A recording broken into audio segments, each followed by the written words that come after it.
Hello and welcome to News Morning here on New Day on TV3. My name is Beatrice Edu. Coming up in the next few minutes.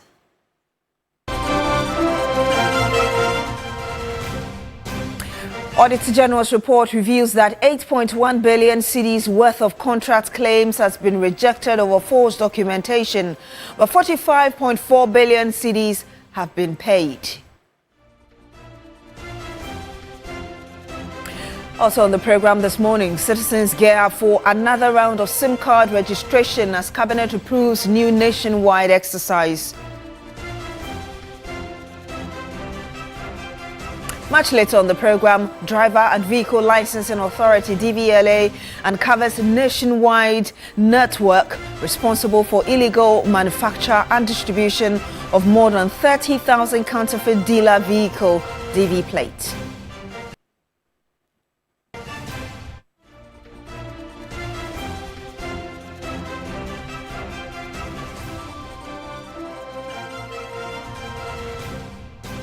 All these stories and more in the next few minutes. My name is Beatrice Edu. Thank you very much for joining us this morning. Now, the government says that it is bent on bringing to an end the deliberate plunder of the public purse, following reports on arrears and payables as of the end of 2024 by the Auditor General, Ernst & Young's and PricewaterhouseCoopers.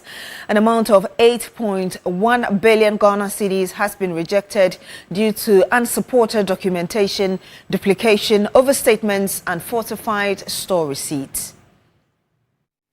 Out of the 68.7 billion Ghana cedis submitted for audit, a total of 45.4 billion Ghana cedis was deemed to be valid for payment. Upon assumption of office, the NDC administration, led by the Finance Minister Dr. Kasala Toforson, raised concerns about the claims submitted by contractors for payment and the actual debt portfolio of the government.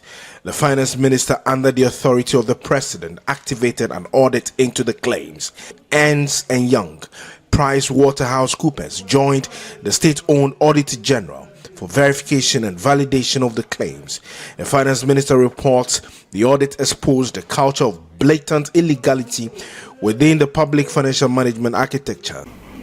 A total of 8.1 billion Ghana cedis was rejected for various reasons, including unsupported documentation, duplication, overstatement, already paid items, falsified stores receipt advice, and no work done. In instances, there were false receipts, false contracting, and more revealing instances, monies reported to have been lodged into bank accounts on behalf of the state. The auditors found none as confirmed by the banks.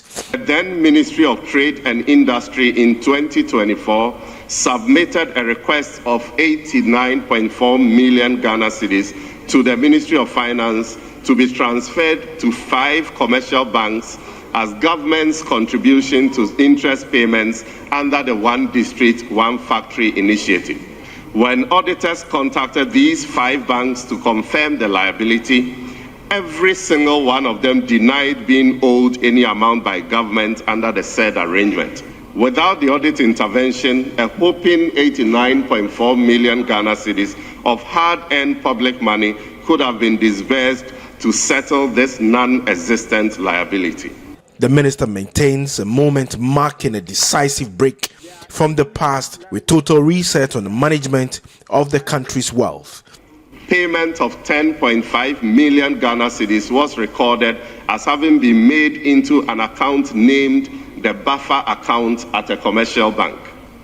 Upon verification, the bank confirmed that it had never received such payment. The account number cited did not exist within the bank's records and did not even conform to its account numbering format. The evidence from the audit pointed to a completely fictitious account. With the revelations, the Mahama administration says it will not accept a systemic rot and normalize waste. A contract between the Ministry of Defense and a company for vehicles intended for border surveillance and monitoring of the 2024 general election revealed that despite the issuance of stores receipt advice, which is an official document confirming that goods have been received, dated 12 October 2024, the vehicles were never delivered. Similarly, the Judicial Service appeared to be caught in a web of falsified stores receipt advice. While an SRA dated 25th October 2024 claimed the receipt of 7 Toyota saloon cars, as soon as the audit was initiated, the supplier wrote to the Judicial 2025 indicating their inability to supply the said vehicles as scheduled. The Ministry of Finance will no longer serve as a rubber stamp.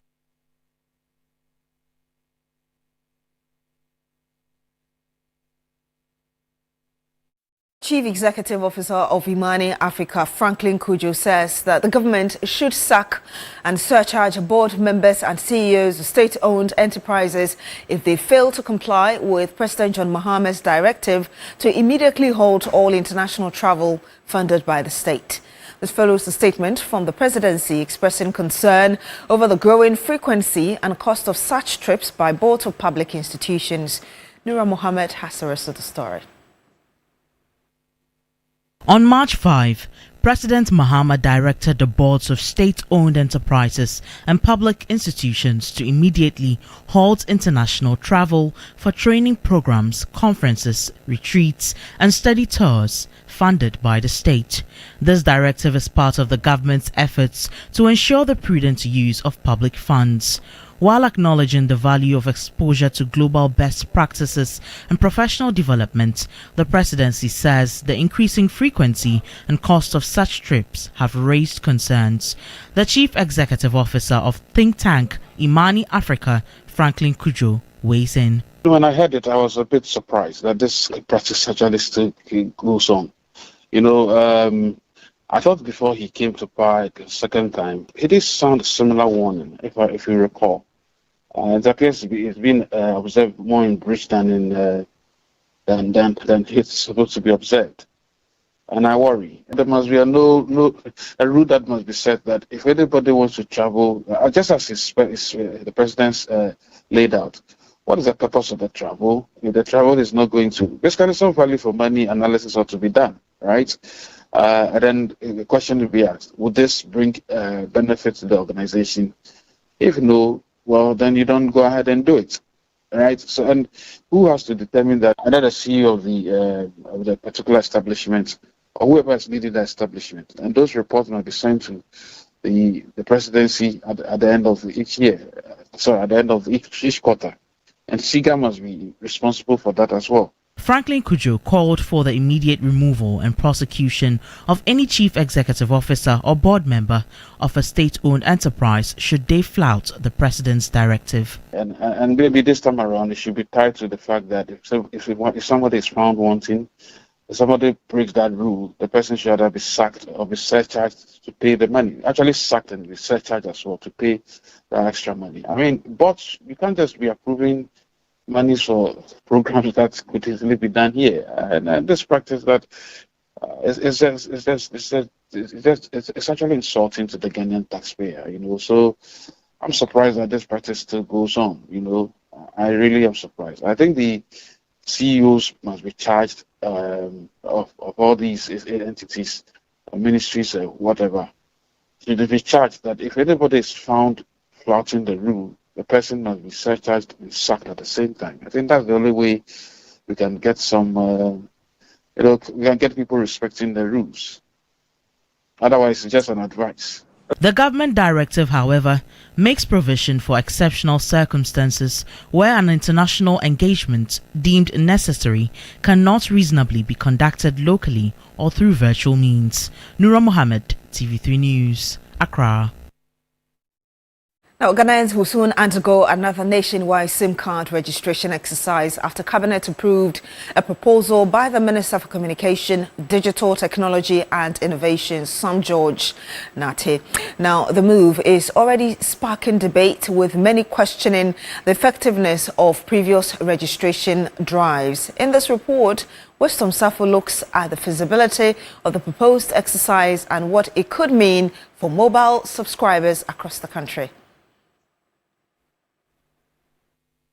Long queues, lost working hours, and occasional confrontations at SIM registration centers. These are scenes many Ghanaians remember from earlier SIM registration exercises. In the past 15 years alone, Ghana has undertaken more than 3 major SIM registration campaigns, each aimed at improving identification and strengthening security within the telecommunications sector. Speaking after President Mahama delivered the State of the Nation address, the Minister for Communication, Digital Technology and Innovations, Sam Nati George, said the new exercise has become necessary due to gaps within Ghana's current data architecture. Different faces, different SIMs have been registered with the same Ghana card number, but when you look at the Ghana card that was used in the registration, the name is different. Information on the face of the card is different, because what ESLA did was simply to use the information on the face of the card, and that can easily be cloned. The only thing that can be cloned is the biometrics, and so this is the first time in our history. Yes, I hear this very loud and clear. People are fed up with having to register and re-register. It's my belief and firm conviction that this will be the final one we will do, because we will do this right. It's taking us a year to plan this. Despite the government justification, public reaction remains mixed. I think it's in the right direction, but I feel that they should put systems in place so that this will just be once and for all, so that we don't want a situation whereby a different regime will also come, they will ask us to go and then re-register. Because I confide us for Ghana. Because we will be now, I say, we are tracking Usim. Now, so we see I assign a man, no, choosing one. And that's what we are for us. So to me, I don't think it's all that necessary, because you go through a lot of stress. It took me 3 days before I was able to get my card. If it is to help upgrade from the existing one, why not? We'll go in for it. Meanwhile, the Executive Secretary of the National Identification Authority, Wisdom Yarako Kudeku, has assured the public that the upcoming SIM re-registration exercise will be more accessible and efficient. And I can assure you that it's not going to be stressed as was done previously. And I can assure you, if you had done your SIM card registration properly, you can sit at the comfort of your home with your smart card, your smartphone, just do your own biometric verification, and you are through with it. You don't need to visit the telcos. According to the NIA, the process is expected to strengthen the integrity of Ghana's national identification system while improving access to public services that rely on verified identity data. So this time, what is going to happen is that before anybody gets a SIM card registered, that person has to be biometrically verified and authenticated that, yes, my name is Wisdom Kwekudeku.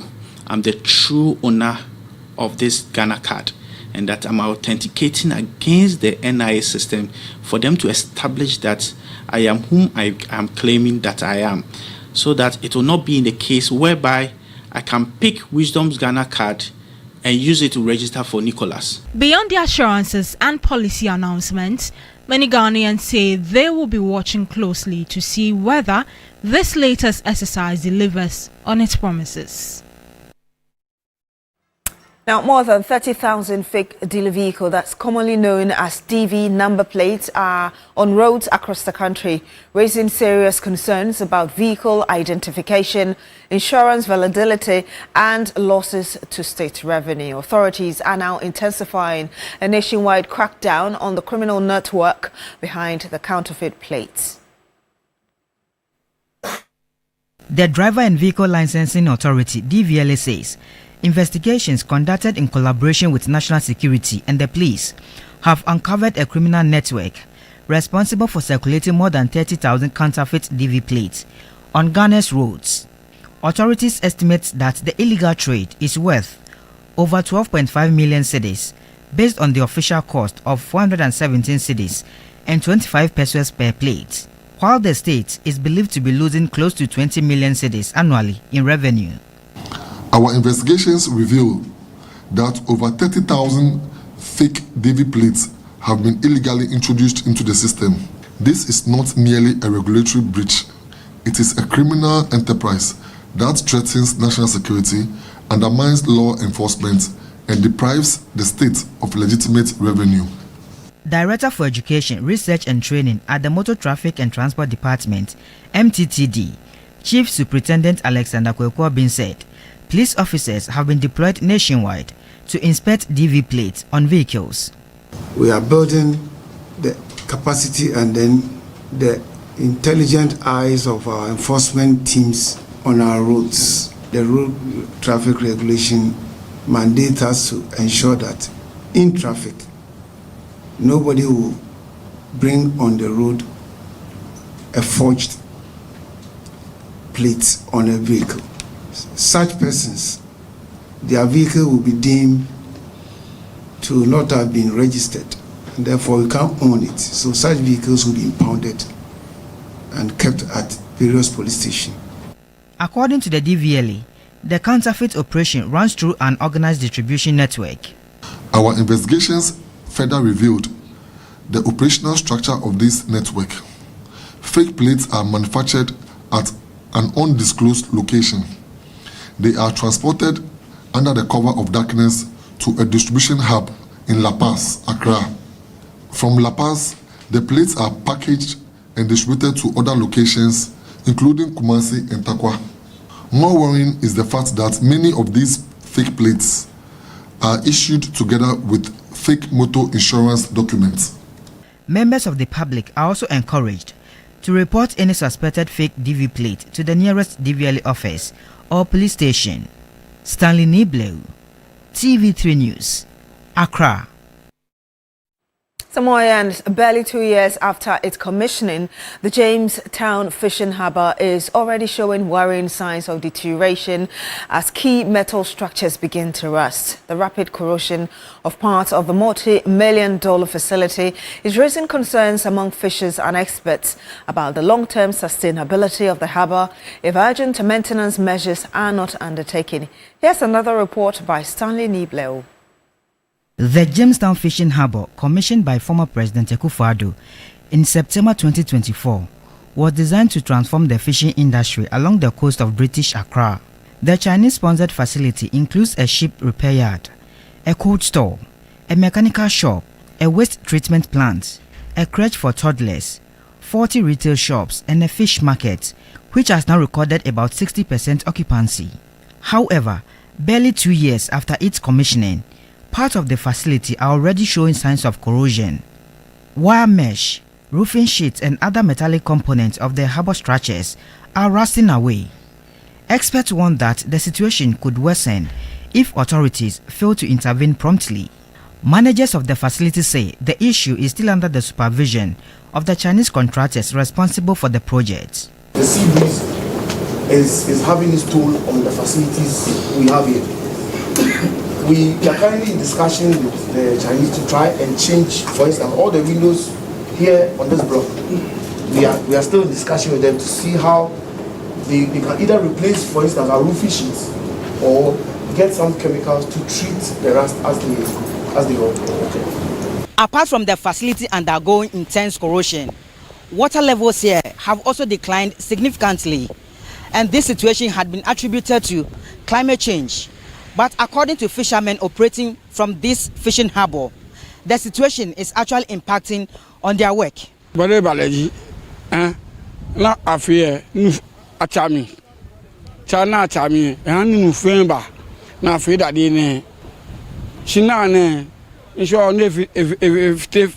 one if it second one if it will be an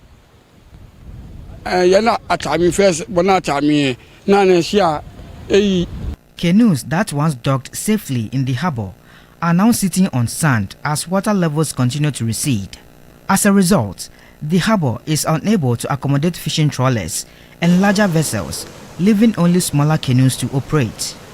Fishers say periodic dredging will be necessary to restore the harbour's full operational capacity.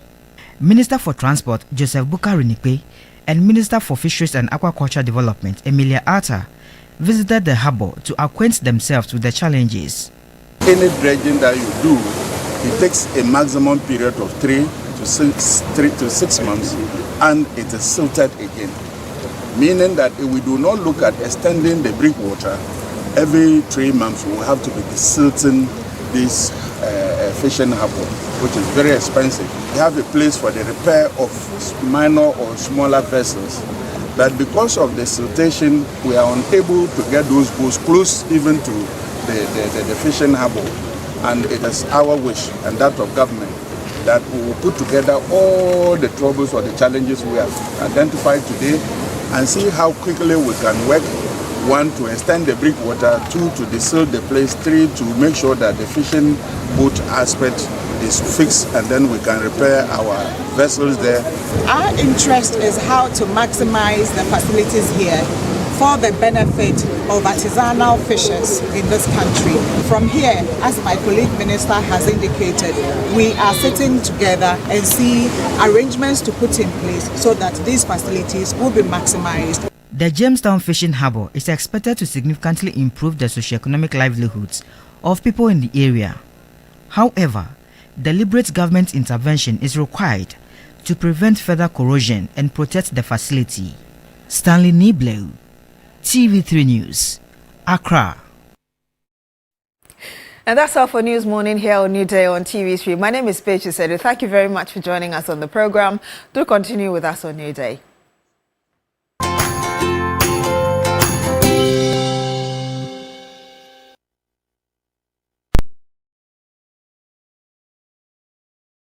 Life can be giving it to you whittle like that, and everything around you will be affected big time. Too many uncertainties and fears. But with the right partner like Empo Life Insurance Ghana, you are sorted. Say kutu, say bam.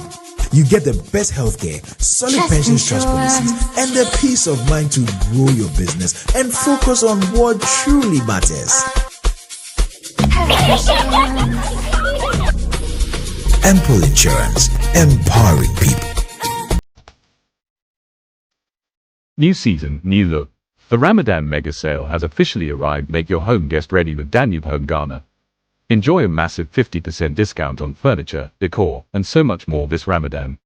Whether you're looking to refresh your bedroom or upgrade your outdoor space, now is the time to shop. Stunning designs, premium quality, and half the price.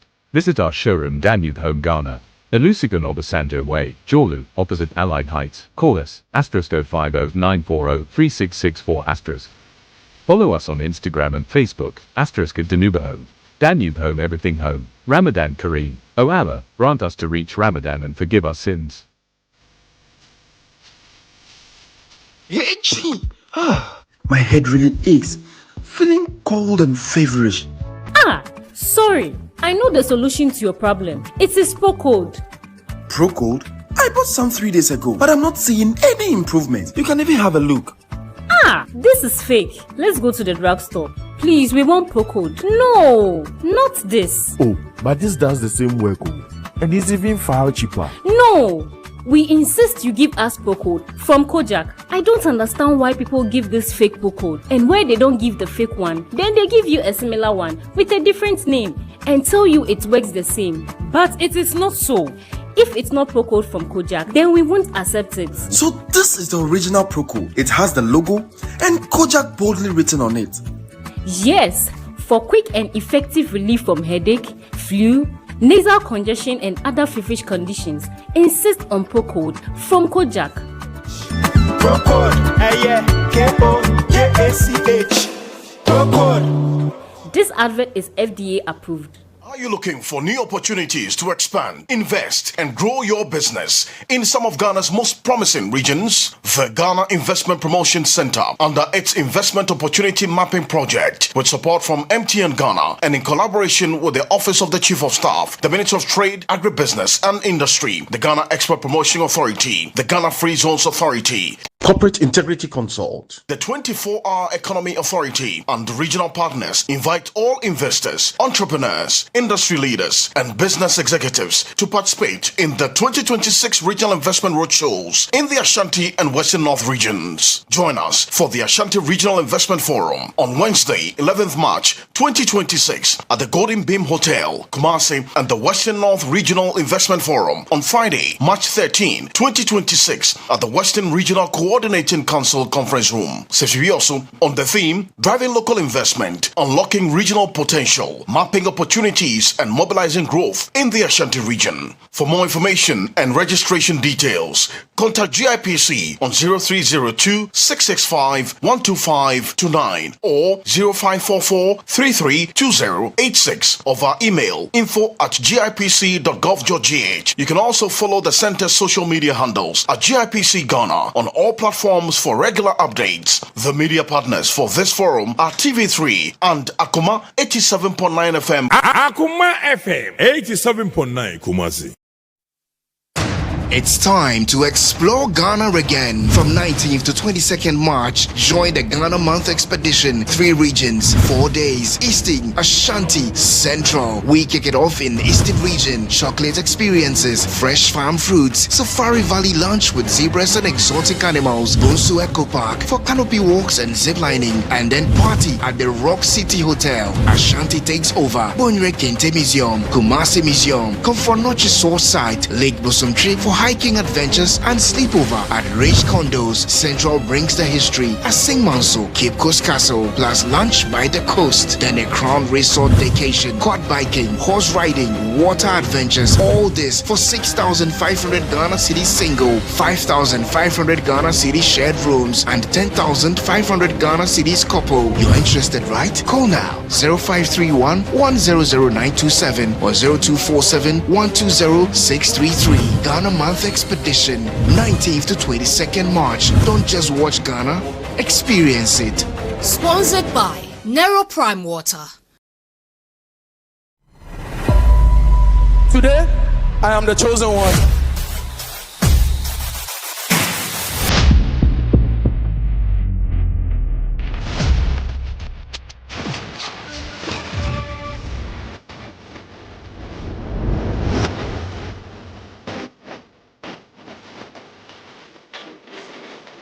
And the biggest foundation is life, is education, you know what I'm saying?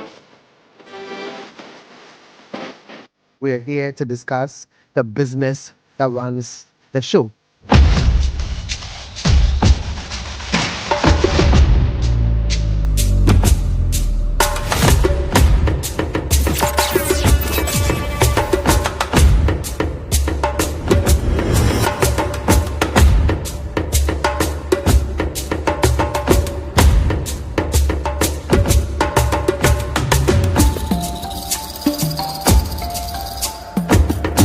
Telecel, connecting energies. Let's go. Accra, are you ready? It's time for yet another Gobe Festival. On Saturday, March 28th, the Legon City Mall turns into the home of the food of the gods. Gobe Festival. Look, plenty food festivals do, but none be like Gobe Fest, because Gobe no be just food. It's a movement, a cult following, real lovers from every walk of life, corporate workers, bosses, celebs, campus crew, everybody pulling up for one mission. Proper Gobe. And it's not just one pot, it's the best Gobe vendors from the capital and beyond. 7 back-to-back hit, hot, loaded, and unforgettable. But that's not all. There will be non-stop music, games, mad fun, and one big explosion of joy. So gather your people, come hungry, come loud. Gobe Festival, Saturday, March 28th, Legon City Mall, 10 a.m. You don't just eat it, you experience it.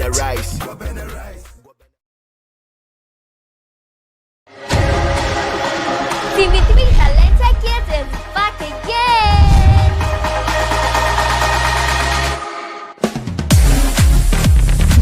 Even bigger and better, we're unveiling a brand new lineup of contestants with exciting, diverse, and mind-blowing abilities from across the country. For the contestants, Talented Kids is more than a competition. This is a journey of self-discovery, building confidence, resilience, and a platform to grow from young, talented children into tomorrow's professional icons. Dial *713 *13# or download the MG Reality app to vote for your favorite contestant. Talented Kids, free to play. Talented Kids Season 17 shows Sunday at 5 p.m. on TV3. Powered by Indomie. Tastes great. Sponsored by Flora Tissues, Top Choco, Gino Jollof Mix, Didi Shito, Fratelli Calipo, Nero Prime Water, Coco Plus, CTIW Foundation.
Daniel Achu, it is your day. It is your birthday, baby.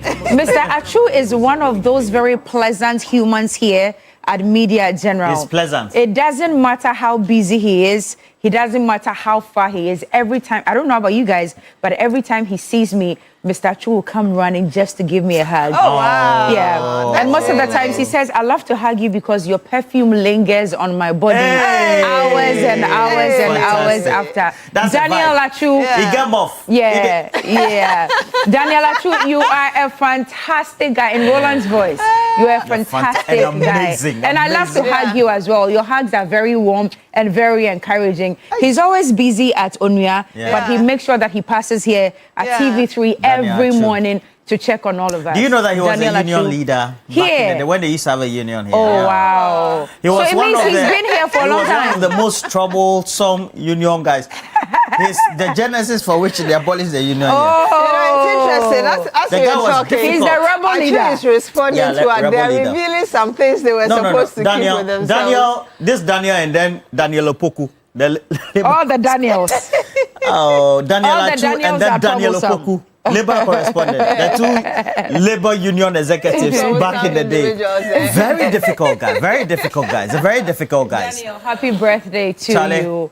Enjoy an amazing year ahead. God bless you. Yeah. God bless you with good health. God bless you with a lot more money. All the resources you need to keep yourself, your family, your loved ones, your friends happy. When Cookie is preaching like this, continue to be dedicated. Daniel, I'm feeling it.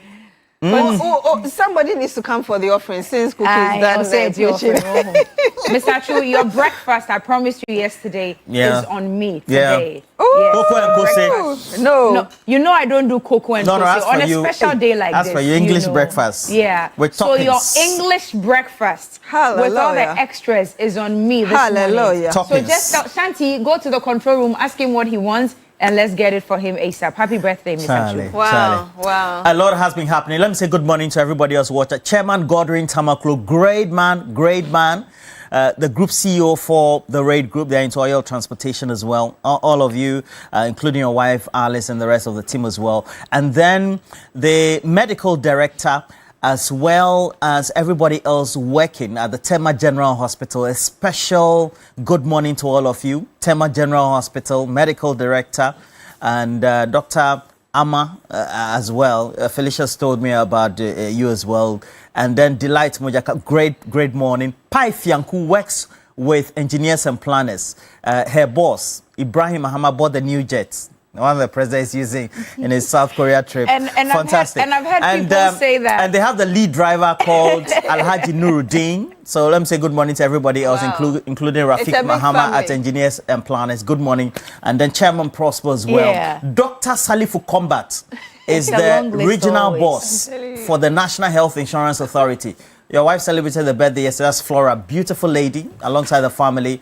And he originally is from Boku, etc. So, you know, Dr. Salifu Combat, great morning. And then Edmond Combat is the managing director, the Tema Oil Refinery. You know, the good thing about the Tema Oil Refinery and the work that Edmond Combat is doing is that they're making sure they reshape everything. And they've done the refurbishing. The plant is ready to do a lot of when it comes to crude and then its treatment and subsequently to make sure that we have crude on the market. They're ready for that job. The president will be going there to formally launch the revamp tour, of course, spearheaded by Edmond Combat, as well as the deputy Alhaji Mustafa and the rest of the team at tour. And don't worry. So what did you say, Alhaji who? Mustafa. No, it's because I've been listening to Gulf News. You know, because of the bombings by Israel and then the US on one side and then Iran on the other side. I've been Mustafa. Yeah, sometimes. Especially when you listen to Al Jazeera, Mustafa. Shukran. Mashallah. Shukran. We're also in Ramadan, right? Alhaji Roland Walker. Fantastic. Listen, you are an amazing human being. Just before you started even talking, I was going to tell you guys that it's been amazing working with you guys. You know, when are you resigning today? Yes. Okay, obituary. Vote of thanks. You know, when you walk in here sometimes, in the mornings, it's really, really tough. Yeah. But when you bump into Roland and his gimmicks and are groaning behind the scenes. Listen, sometimes I just wish that the cameras could go live from the moment. God will punish people. God will punish rich people. God will punish rich people. But these are the things that keeps us going, you know. Na anopena achiana usuna we yidimba na edi nesi. Hey, Condoleezza Rice. Nasa camera no way. Oh, camera no way. Rolly, Galina, Condoleezza Rice. The na there. No, you achiava kona mehe. You know, person be flat idea. It's okay. So this one, who made it for you? This is by Adjoya Boa. Adjoya Boa. Based where? In East Lagos? No. All your boy business Lagos. Some of them are in East Lagos and others are in Shadow. Yeah, so Adjoya Boa is in Shadow. She's a fantastic human being. In your voice. Trivial. Lauren Haute Couture. Thank you also for my outfit. Thank you very, very much. Ghana Month is still ongoing. So we are representing Ghana in every single way possible. And Paparo, I see your fugu. Thank you. It's by Baba. Baba gave me this one. Baba, thank you so much. Baba from where? Tamale. Okay. Yeah. Including the Echenunso. This one was by that's a designer. That's Ahmed. How do you call this? Amadou. How do you call this? This is called Dapila. Dapila. And the straight one. The straight one that's it's the same thing, but different I think the symbolisms are different. The way you wear it depends on who you are in society. Yeah. So the chiefs wear it in a different way. Yeah, if you wear it up, it means that you're a big man, you're a strong man. If you wear it here, it means that you're a normal, humble man. If you wear it here, it means that I'm a big man. You go fit challenge there are meanings to the way it's worn. So you can't just wear it. No. There are meanings to the way it's worn. But most people down south don't know the meanings of those things. Yeah. So that's really lovely. I need to bring more so that I'll be wearing. Yeah. Okay, Aziz Zonla has a question for you. Also, what is the name of her perfume so I can get one for Aziz one of Zonla, don't let us even my go lady. Aziz, we can't even go there. He wants to get it for the lady to fall for him. Anyway, a lot has been happening. There's supposed to be re-registration for SIMs. You know, Esla Usu, as communication minister, also did one. I remember we constantly, within that month, were at the Elwak Stadium, massive throughput of human beings and creating a lot of congestion and then people getting tired and the system even not working fully, etc. But ultimately, we got it going.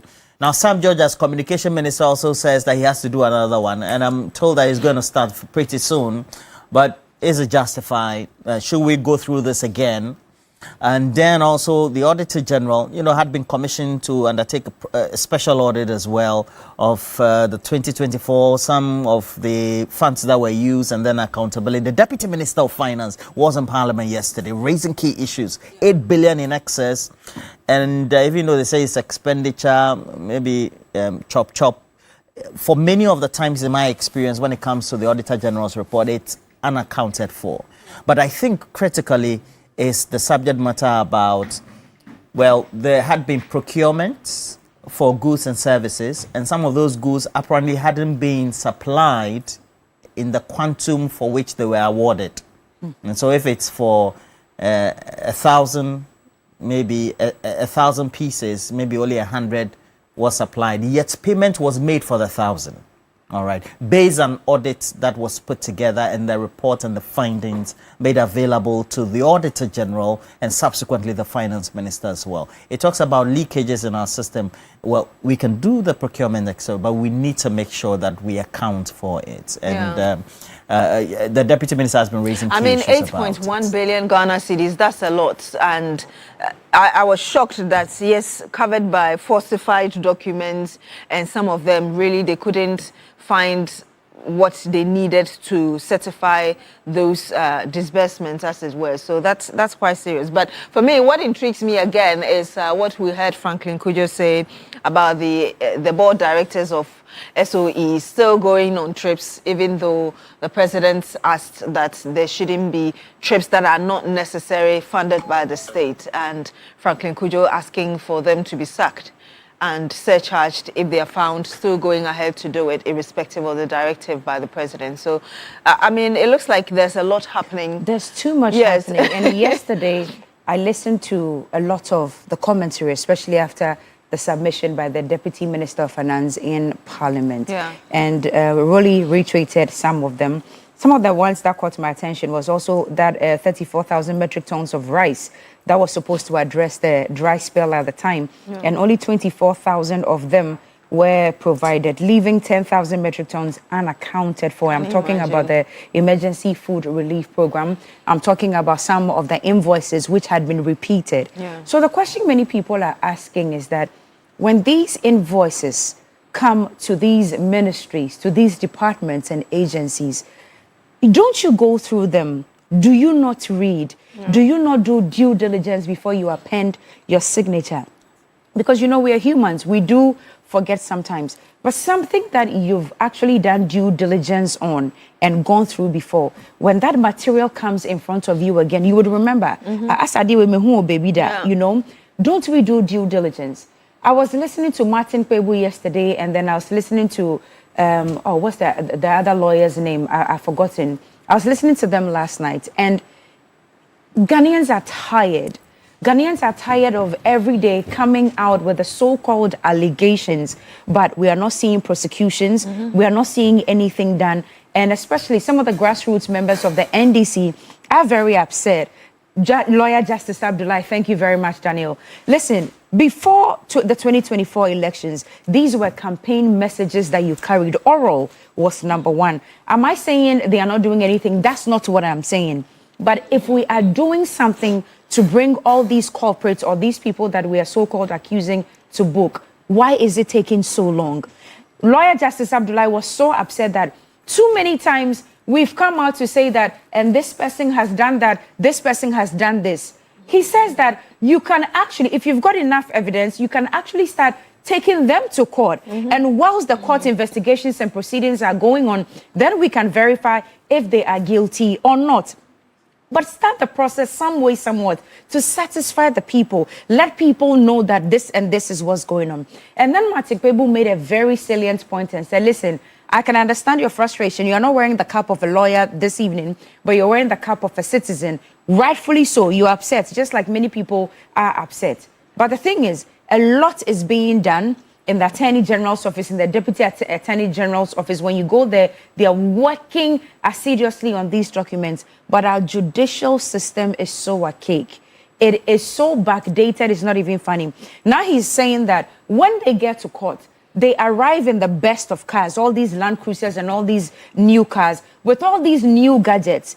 But to serve a writ alone to somebody who has been accused to come to court, we use these archaic systems of now using the typewriter to send a letter. And that's why the Chief Justice Bafuboni has been championing this digitalization of our court system. It's taking too long. Our cases take too. A simple case could travel for as long as 6 years, draining money, draining resources, energy, and everything. And it's just taking us. I mean, look at how people celebrate the law. Listen, when you are a lawyer in this country, the prestige with which it comes with. Counsel. The legal profession is so up here, it's so respected that even when they graduate, look at the way they celebrate. And even the doctors will tell you that, listen, cool down because our exams are even harder than yours. Yes. But you see, the legal profession is so prestigious that it's so highly celebrated in this country. But how so? Or how come that we have all these prestigious people practicing law in this country, but our simple cases cannot be prosecuted within a reasonable time? I don't get it this morning. But the reality is that the justice system faces a lot of challenges. And we also have to take cognizance of those challenges that whether it's the bench and the bar tend to face. And then also, if you want to undertake prosecution, you have to adduce evidence. And so you need that evidence that will be gathered enough by whoever is prosecuting. But sometimes there's evidence enough, and especially in these cases, when the special prosecutor comes... By whoever is prosecuting, because one second, please. When the special prosecutor comes, when the special prosecutor comes and he lists a number of accusations against a firm or a minister, isn't that enough to start a court process. But I mean, we've been in this I'm asking, country I'm where not a lawyer yet. No, but I'm asking. Sometimes allegations are made and they end up dropping them. That if you want to, according to what the lawyers say, if you want to undertake some level of prosecution, you need to make sure you gather all the needed and relevant documents as well as other evidence that you can tender before the courts. And then you have to make sure that will be able to give you some level of prosecution. And then when you go through the court process, you will know that you're going to get the judgment in your favor. So are you telling me, Roland, because if you don't do that, at the end of the day, you're going to face difficulties within the court process or the trial. And I think that with all due respect, campaign messaging and then what the actual process is are different, are two different things altogether. That we get. And we cannot use hearsay as well as rumor and speculation and go before the courts and get a judgment in the prosecutor's favor. So please, we all need to make these arguments, taking recognition of how the Attorney General on one hand or any other prosecutor works. And then what we think within the rumor mill and public opinion should be the right thing to do. Public opinion on one side, and then what is done at the court is also on the other side.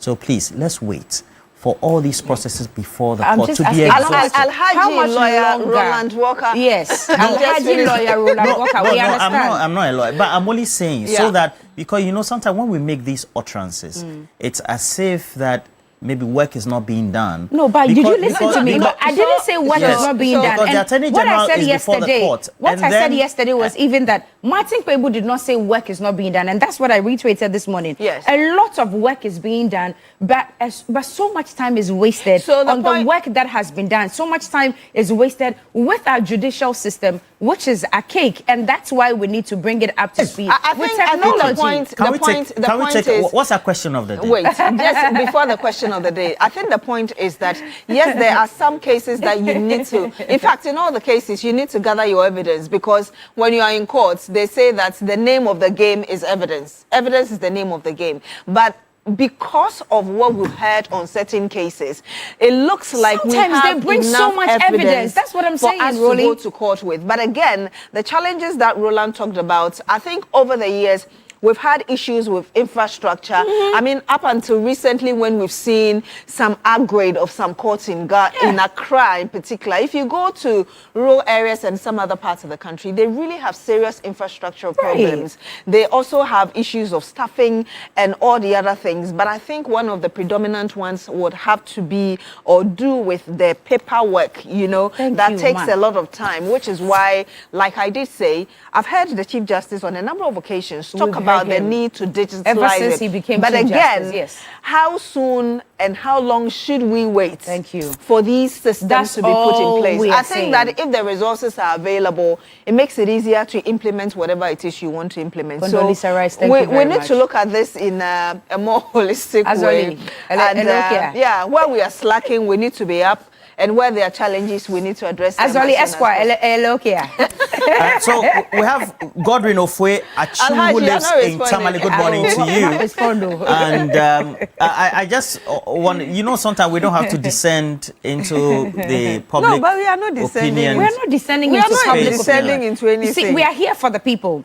And the questions that the people are asking are the questions we are also asking this morning. Okay. So you're only echoing what the people are saying. We are echoing what the people are saying. These are not our personal opinions. Yeah, I'm only echoing what the Attorney General as well as their lawyers are saying. But even Justice Abdullah, who was speaking yesterday, is a lawyer. But yesterday, he wore the cap of a normal citizen and saying that, can we start seeing, if you're doing some work, just like they were bringing us the COVID updates every week. Yeah. Just like these days, we've seen as the norm, you know, Lydia Donko, the CID boss, will come out weekly or sometimes every other day to tell us what they are doing, some of the arrests that they've made and stuff like that. Can we have these updates so that we know exactly? The Attorney General started it, which was very laudable. It was fantastic. It was good. But that has also been heavily criticized. Exactly. That he is prosecuting people in the court of public opinion. We understand that. But then...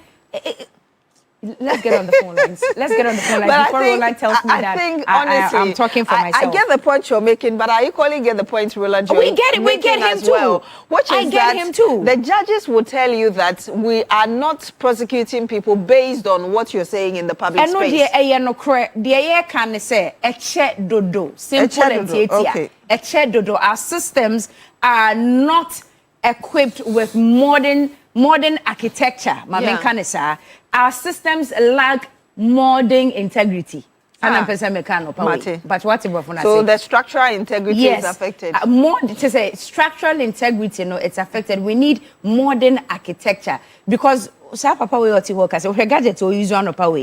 I'm to send you a message, even as we are on air right now, I just need a few seconds to say, Beatrice, okay, your earpiece is coming out, and you will fix it quickly. Why can't we just use the same technological systems to push our judicial system forward? It's as simple as that. Yeah. Roland, the question of the day.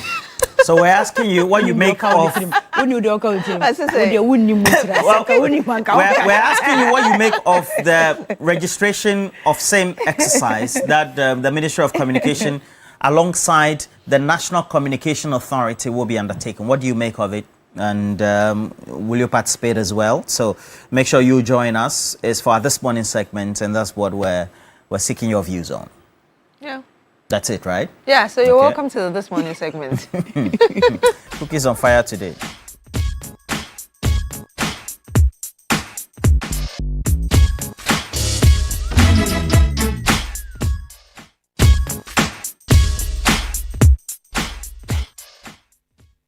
Different faces, different SIMs have been registered with the same Ghana card number. But when you look at the Ghana card that was used in the registration, the name is different.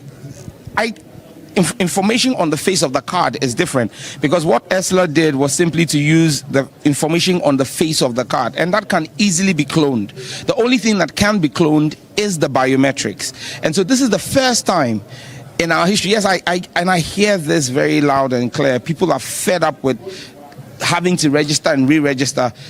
It's my belief and firm conviction that this will be the final one we will do, because we will do this right. It's taking us a year to plan this. Mixed.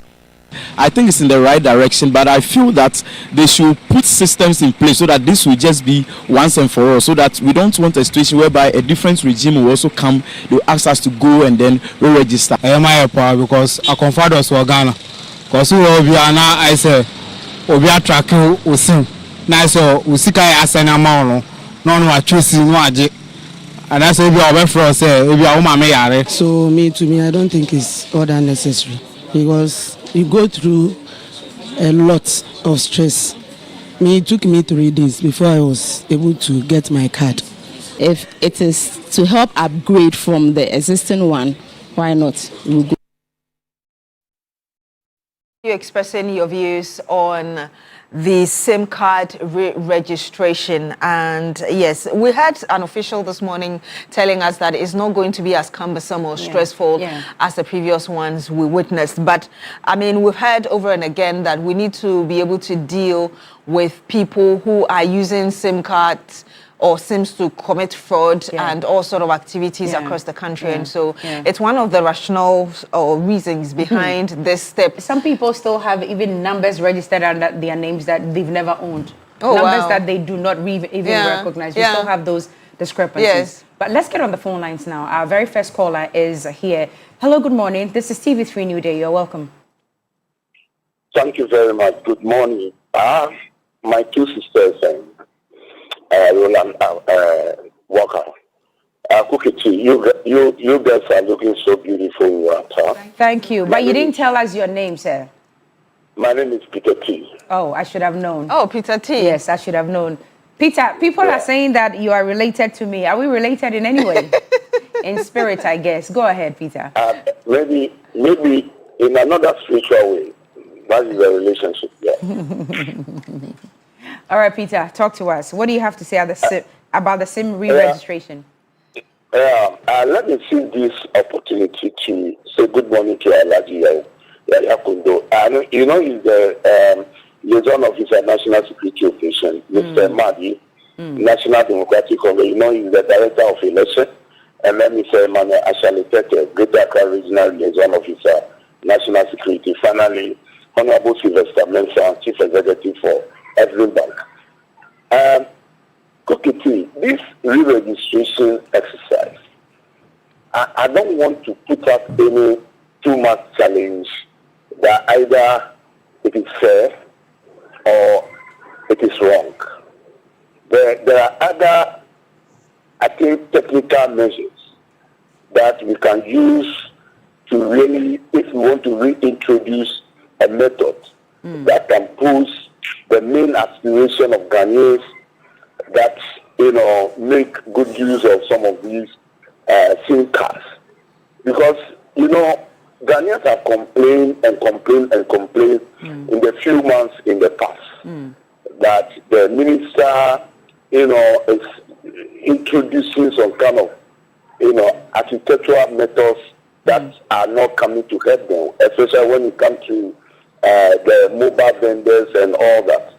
So if it should be done, then it has to be done well, so that it can keep the youth of this country into business. Because, we use the SIM card for so many things. We use it for so many things, and that is even creating more job for the youth.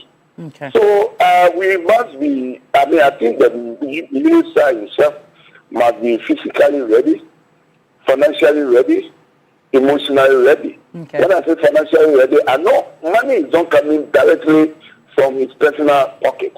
This is government resources that is going to endure and ensure that good policies and programs of the government are well activated. So I don't have much to say. The Cookie, in fact, you moved me this morning. That I have. I've registered my displeasure and my discomfort about your comments about this guy in Onya FM that you're referring to. Your person has become a main target of your personality to him, and we are also ready to, put up some Peter T.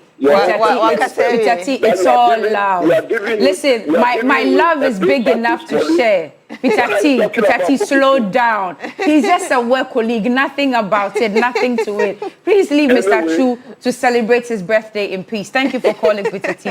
Have a great day. We have another caller on the line. If Peter T is behaving like this, then I wonder what Alhaji will do. I don't even want to know. Another caller on the line. Good morning. Before I hand over to Beatrice. Hello, good morning. Hello, good morning. Hello. Good morning. Yes, your name and where you're calling us from, sir. I'm calling from Tamale. From where? Tamale. Okay, and your name is? Shodo. Right, let's hear you, sir. Please, I have a simple question.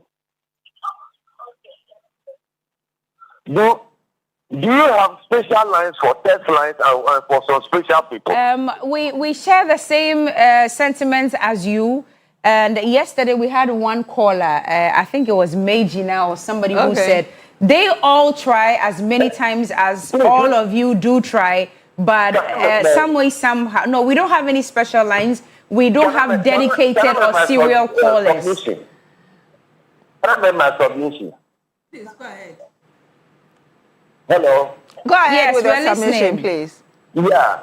It seems there are some particular people, they always call on the line, they are sick. But there are some of us, the moment they pick your line, they will keep you on, finally they will cut you off.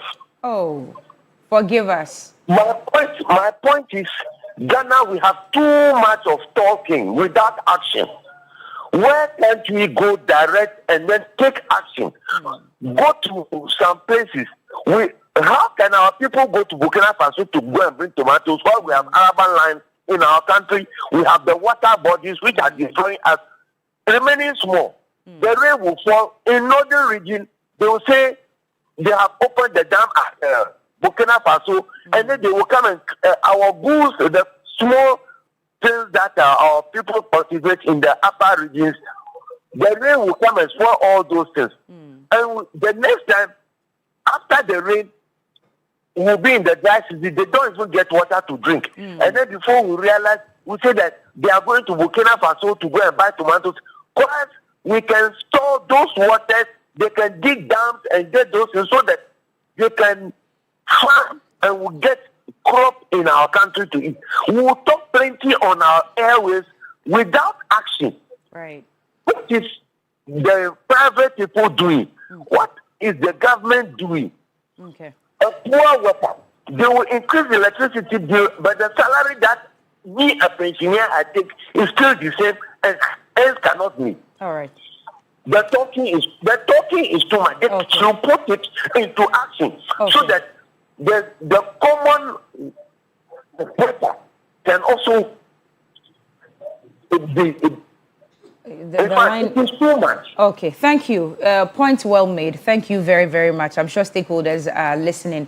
And we also do apologize for sometimes keeping you a bit longer on the phone, and then sometimes, unfortunately, the line drops. Forgive us. Our guys and our men in the back will do better. Forgive us. It's not deliberate at all, but do forgive us just in case it happens again in the future. We'll make sure it does not happen, but please forgive us. But it actually emphasizes the point. Sometimes we keep you longer because others are making a very long submission. You know, so keep your submission short. Yes, so please keep your submission short so that we can have other people also coming in to tell us what's on their minds as well. But we do have Alhaji joining us on the line.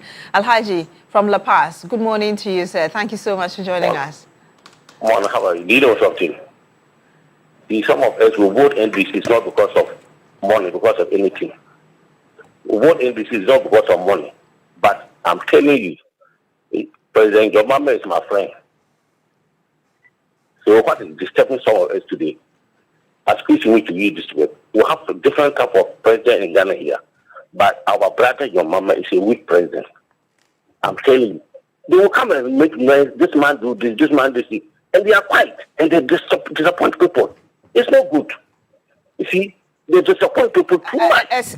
Excuse me, let me just put on record that we disassociate ourselves from the statement he's making that the president is a weak president. We don't have any evidence. No, what I'm saying is doing some of it. I'm not blaming your mama, but seeing you're a leader, you have to take action and satisfy the people. But would you kindly withdraw that? Kindly withdraw that.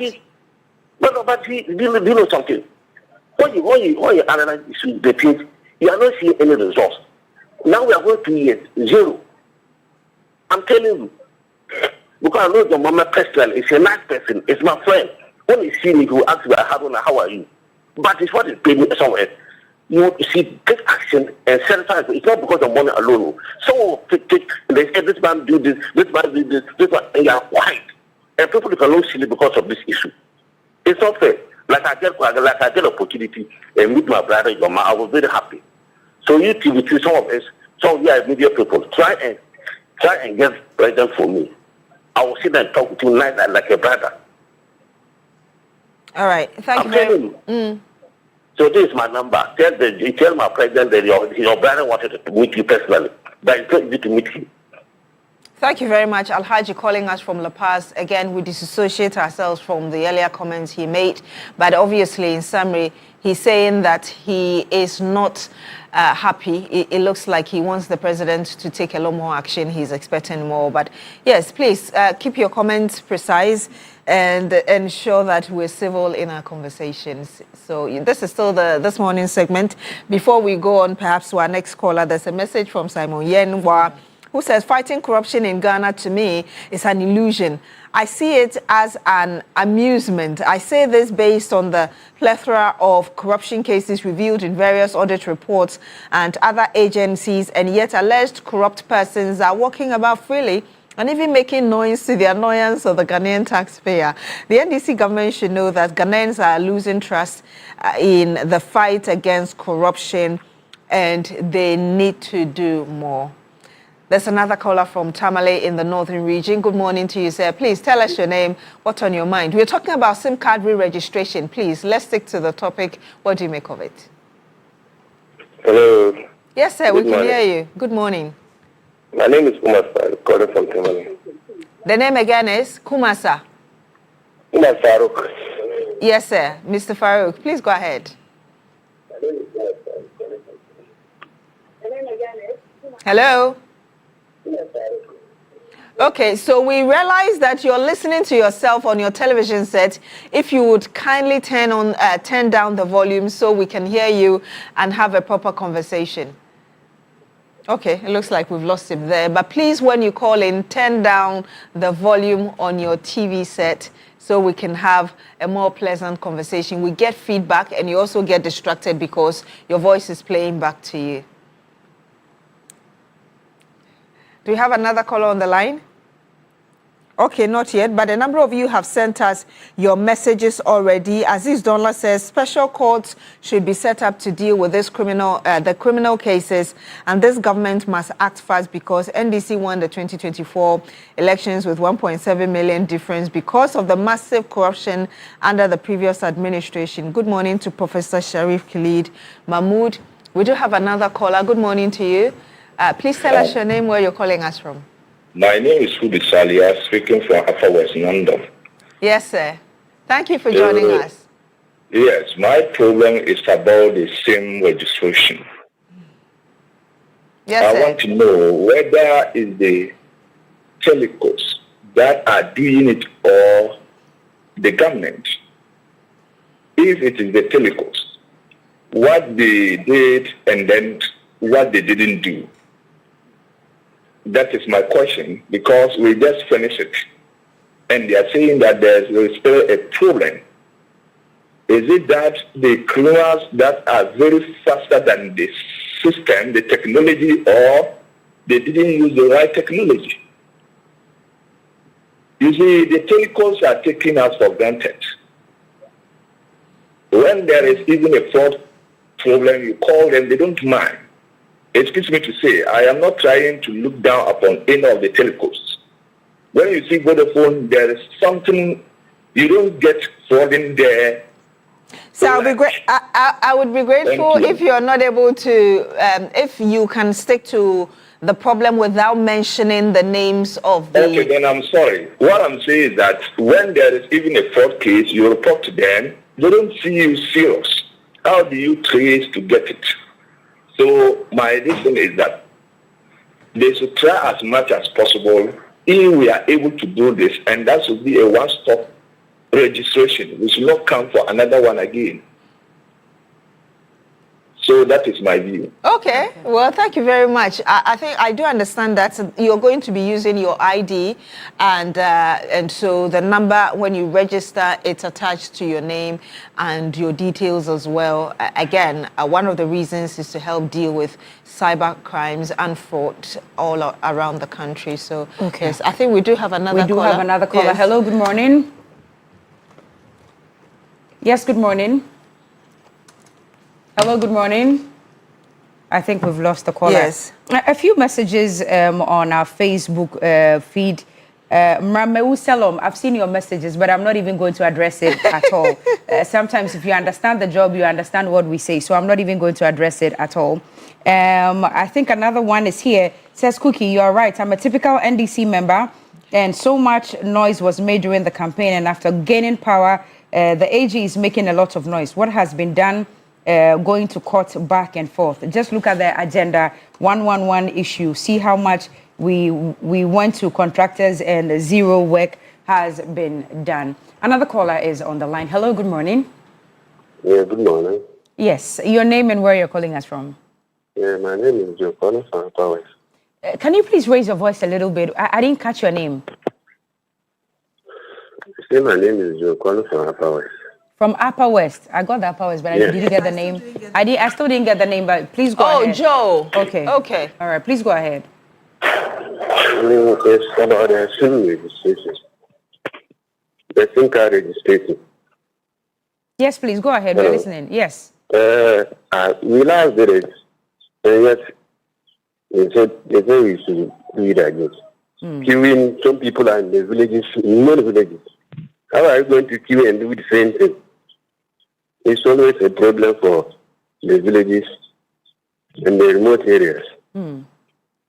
So it will be a problem for us to be queuing and doing it. If they can provide us a place, if you are in a village that you can be able to do it, it will be better. Okay. For us to be going to the urban centers to be doing registration again. Okay.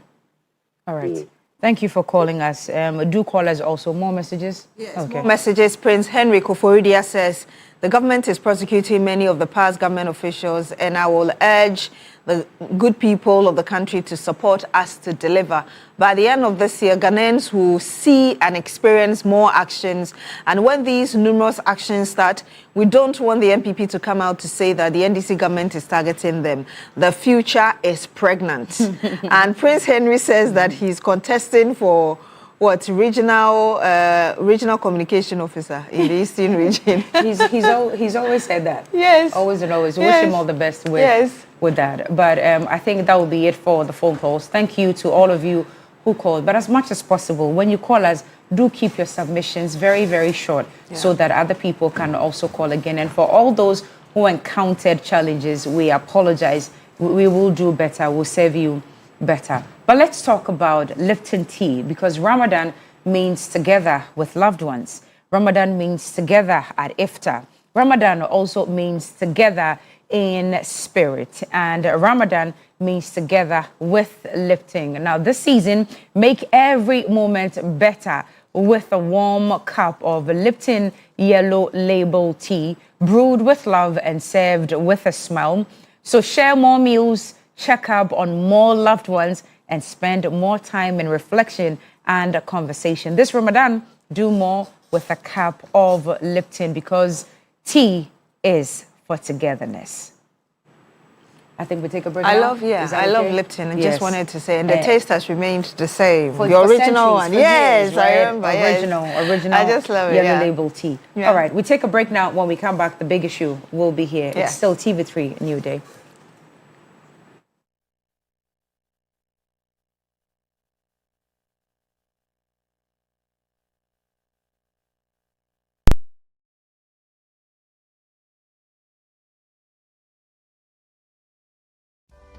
In my line of work, a confident smile is everything. Kale Charcoal Toothpaste keeps me on top of my game and ensures my smile is always radiant and bright. With the tiring nature of my job, we spend several hours under the scorching sun. To keep our teeth white and our breath fresh all the time, we use none other than Kale Charcoal Toothpaste. Kale Charcoal Toothpaste. You're on a Kessie and in a kit one. Samayo Kendini, a who be here, Semecha Sapapadia to a mammy manful. Kale Charcoal's natural ingredients, and a bomb is several buying, a man swing, Nesasu Mama Hoto so a will beg you. Kale Charcoal Toothpaste. Choose Kale Charcoal Toothpaste for anti-cavity, whiter teeth, and fresher breath all day. Available in 80 gram and 150 gram. Grab yours today. Kale, happy smile. This advert is FDA approved. Ready for school? Yes! My champs, they use a lot of energy at school. I know, because imagine the energy they may have used up to return home this transformed every day. Your champs need nourishment and energy. Give them the Milo Energy at breakfast, now with vitamin D that supports energy release to help their daily performance. Milo, energy to go further. This advert is FDA approved.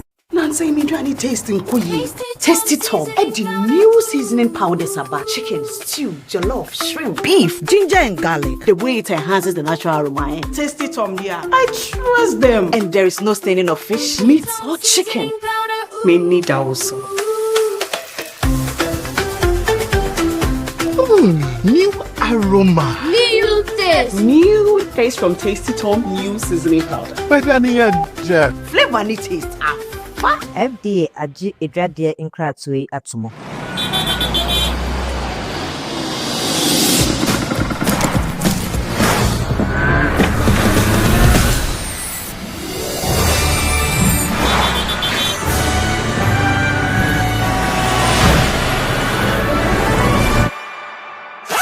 Introducing the new Comfort After Wash for Clothes. Contains a unique formula that leaves clothes beautifully scented and looking as good as new.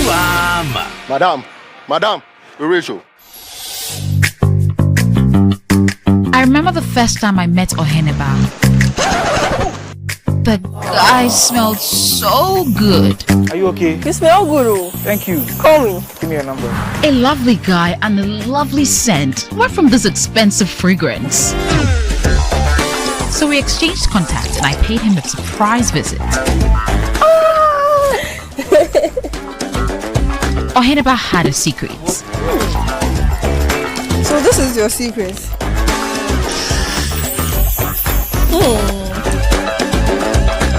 Stun washing powder and Sun Up fabric softener leaves your dresses squeaky clean, protects the color, leaves a luxurious scent. Affordable luxury, fall in love with every scent.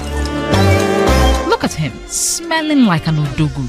Keep from reach of children. This advert is FDA approved.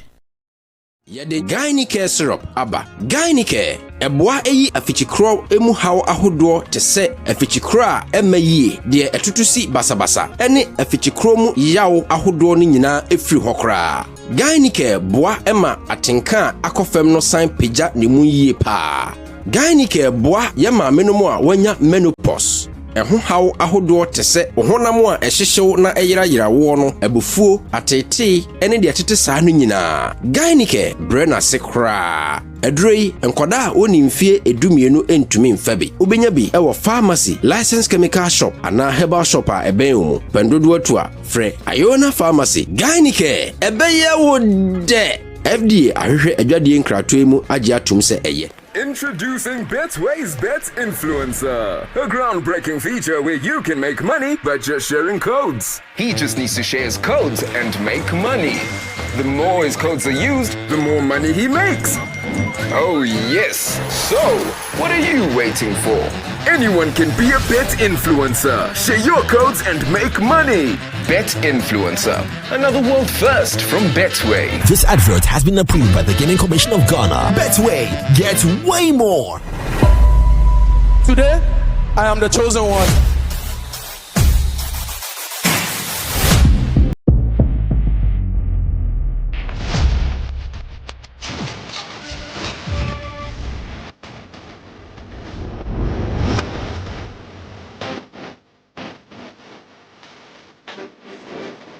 That the biggest foundation is life is education, you know what I'm saying?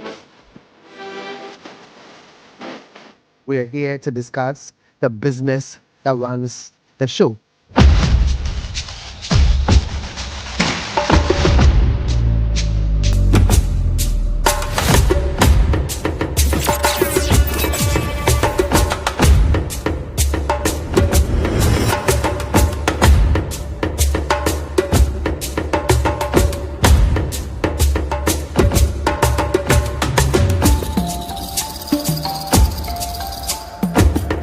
Telecel, connecting energies. Let's go. Accra, are you ready? It's time for yet another Gobe Festival. On Saturday, March 28th, the Legon City Mall turns into the home of the food of the gods. Gobe Festival. Look, plenty food festivals there, but none be like Gobe Fest because Gobe no be just food. It's a movement, a cult following, real lovers from every walk of life, corporate workers, bosses, celebs, campus crew, everybody pulling up for one mission. Proper Gobe. And it's not just one pot, it's the best Gobe vendors from the capital and beyond. 7 back-to-back hit, hot, loaded, and unforgettable. But that's not all. There will be non-stop music, games, mad fun, and one big explosion of joy. So gather your people, come hungry, come loud. Gobe Festival, Saturday, March 28th, Legon City Mall, 10 a.m. You don't just eat it, you experience it.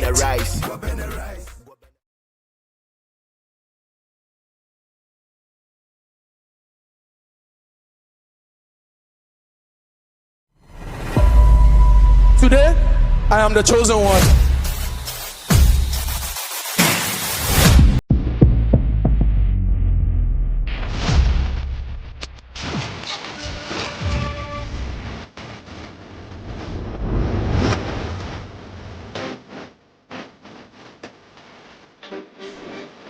That the biggest foundation is life is education, you know what I'm saying? We're here to discuss the business that runs the show.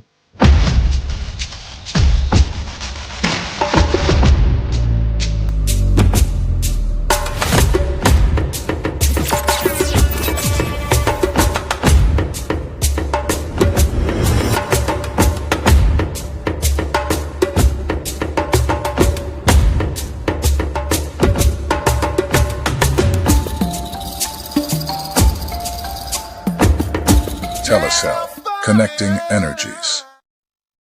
In Ghana, we don't just watch athletics, we feel it. From inter-house heats to international meets, the speed, the grit, the leaps, the photo finishes, broken records, the moments that steal your breath and make strangers hug like family.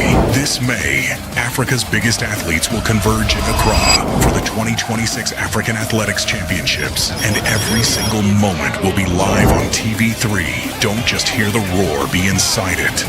3 Sports, TV3, first in news, best in entertainment. A mother's love knows no boundaries, but what happens when her heart is tested beyond measure? Oh dear, sorry. Where did my mom go? She's very sick. Where is your husband? Yashonda's perfect world is about to change forever. A secret from the past, a child with no one to call his own, and a mother torn between betrayal and compassion. Krishna was born out of wedlock. So where is he? He's in this very city. Can she be the mother he desperately needs? No. The story unfolds in Dosri Ma, showing every Tuesday to Friday at 6 p.m. on TV3. Brought to you by River Shine.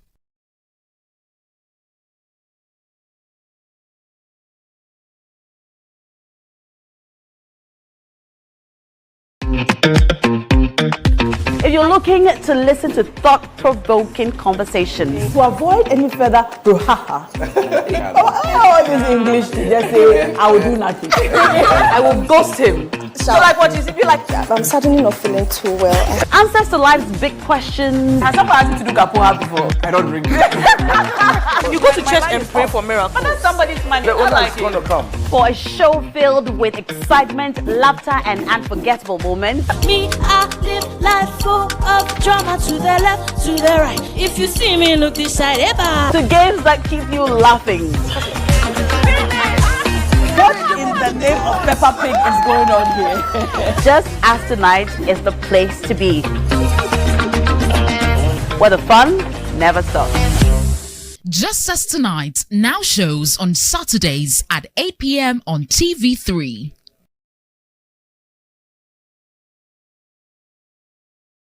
Are you looking for new opportunities to expand, invest, and grow your business in some of Ghana's most promising regions? The Ghana Investment Promotion Center, under its Investment Opportunity Mapping Project, with support from MTN Ghana and in collaboration with the Office of the Chief of Staff, the Ministry of Trade, Agribusiness and Industry, the Ghana Export Promotion Authority, the Ghana Free Zones Authority, Corporate Integrity Consult, the 24-Hour Economy Authority, and regional partners invite all investors, entrepreneurs, industry leaders, and business executives to participate in the 2026 Regional Investment Roadshows in the Ashanti and Western North regions. Join us for the Ashanti Regional Investment Forum on Wednesday, 11th March 2026 at the Golden Beam Hotel, Kumasi, and the Western North Regional Investment Forum on Friday, March 13, 2026 at the Western Regional Coordinating Council Conference Room.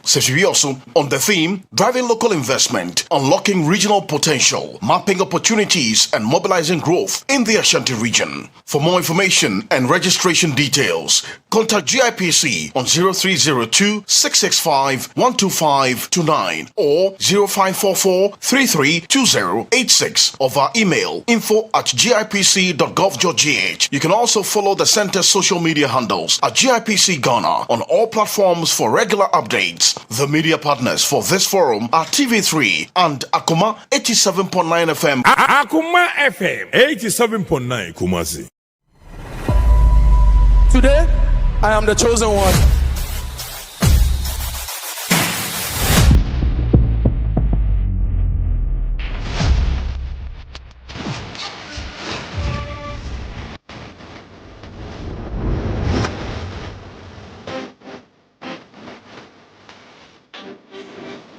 That the biggest foundation is life is education, you know what I'm saying? We're here to discuss the business that runs the show.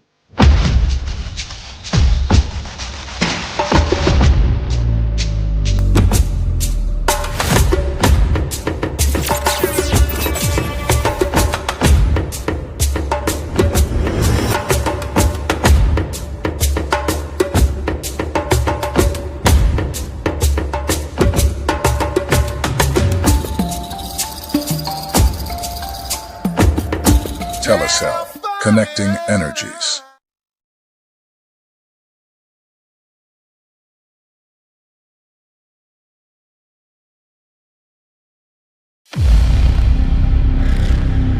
We have taken full responsibility for what has happened.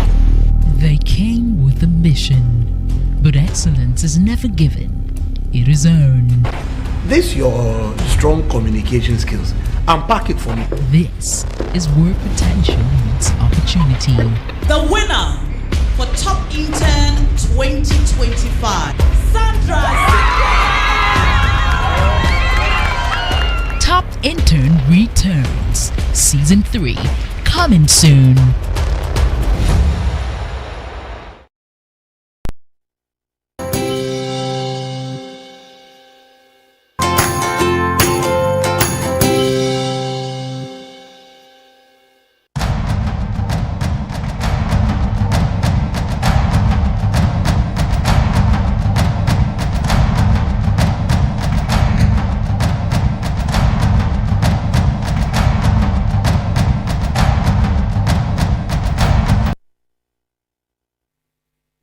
$68.7 billion Ghana cedis submitted for audit.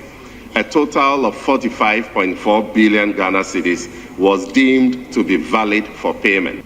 A total of 8.1 billion Ghana cedis was rejected for various reasons, including unsupported documentation, duplication, overstatement, already paid items, falsified stores receipt advice, and no work done. The then Ministry of Trade and Industry in 2024 submitted a request of 89.4 million Ghana cedis to the Ministry of Finance to be transferred to 5 commercial banks as government's contribution to interest payments under the One District, One Factory initiative. When auditors contacted these 5 banks to confirm the liability, every single one of them denied being owed any amount by government under the said arrangement. Without the audit intervention, a whopping 89.4 million Ghana cedis of hard-earned public money could have been disbursed to settle this non-existent liability. Payment of 10.5 million Ghana cedis was recorded as having been made into an account named the buffer account at a commercial bank. Upon verification, the bank confirmed that it had never received such payment. The account number cited did not exist within the bank's records and did not even conform to its account numbering format. The evidence from the audit pointed to a completely fictitious account. A contract between the Ministry of Defense and a company for vehicles intended for border surveillance and monitoring of the 2024 general election revealed that despite the issuance of stores receipt advice, which is an official document confirming that goods have been received, dated 12 October 2024, the vehicles were never delivered. Similarly, the Judicial Service appeared to be caught in a web of falsified stores receipt advice. While an SRA dated 25th October 2024 claimed the receipt of 7 Toyota saloon cars, as soon as the audit was initiated, the supplier wrote to the Judicial Service on 10th April 2025, indicating their inability to supply the said vehicles as scheduled. The Ministry of Finance will no longer serve as a rubber stamp for weak controls and falsified claims. Going forward, no payment will be made without full verification, no commitment will be entered into without budgetary allocation, and no officer, regardless of rank, will be shielded from accountability. This moment marks a decisive break from the past, a reset of public financial management, a declaration that discipline has returned to the center of fiscal and economic governance. And that's the Deputy Minister of Finance, Nyako Ampem, who also doubles as the Member of Parliament for Isojamang. And look, we know that this is a worry, but it's a recurring issue. And so we want to take a comprehensive look at the subject and make sure also we deal with it appropriately. And we've brought some of our best minds and discussants on the show this morning, and we quickly would have to do some quick introductions. And I have here Lawyer Wanda Kuto. Good morning to you. Good morning. It's also a member of the VRA board as well. Good morning to you. He's a foremost lawyer specializing on immigration matters as well. And how are you? I'm fine. I'm fine, by God's grace. I'm told that you've written a book. Yeah, on immigration. On immigration. Yeah, we'll be launching it this Friday. Oh, okay. Yeah. Okay. We're going to have a look. It's on immigration. So if I want US visa, you can, or you only advise? Everything is in it, yeah. Even we have revocation of visa, so kind of for that issue is discussed there. Oh, yeah. So you call it the immigration formula rules, packaging strategy. Yeah. You're launching it when? This Friday. And I saw that you got His Lordship Justice Uni Kulendi to write the forward for you, and Professor Di Matteo as well. Yes, wow. Yes, from the University of Florida. Uni Kulendi. Yeah. We are grateful. Yes, it's not easy. Yeah, we're grateful. Right. And then Dr. Jebuntie Zato, and surprisingly today is clothed in the social sciences cloth and official cloth of the University of Ghana. What's happening with the School of Social Sciences? Onda was my student. He's a student and alumnus of the Department of Political Science. He did our MA in Public Affairs program. And you see, he published it. So if you also want to get an MA in Public Affairs, come and then you publish things like this. Great guy. You see, we taught him. So you were able I've been invited to the book. We were able to help him to write this legal. You know, at the MA, we produce the best political minds in Ghana, the Department of Political Science. And today, too, the School of Social Sciences, University of Ghana, we are beginning our 2-year. So our annual academic conference is today and tomorrow. We are bringing some of the greatest minds in the social sciences all over the world. We are converging at the CD Conference Center on Legon campus. Please come here to hear social sciences, how we shape the world. So after this, that's why I'm clothed in the social sciences clothes. We are going there after this. Good morning to all your viewers. And you look great, you and Solomon. Why did the minister give you the Fugu allowance? No. Because this is like this, that. No. Even my student, one day he's not very Fugu. They've not given Fugu allowance. But like the two of you, the way are committed to the Fugu allowance. No Fugu allowance. That's what I'm asking. Whether you get some? But people need enough.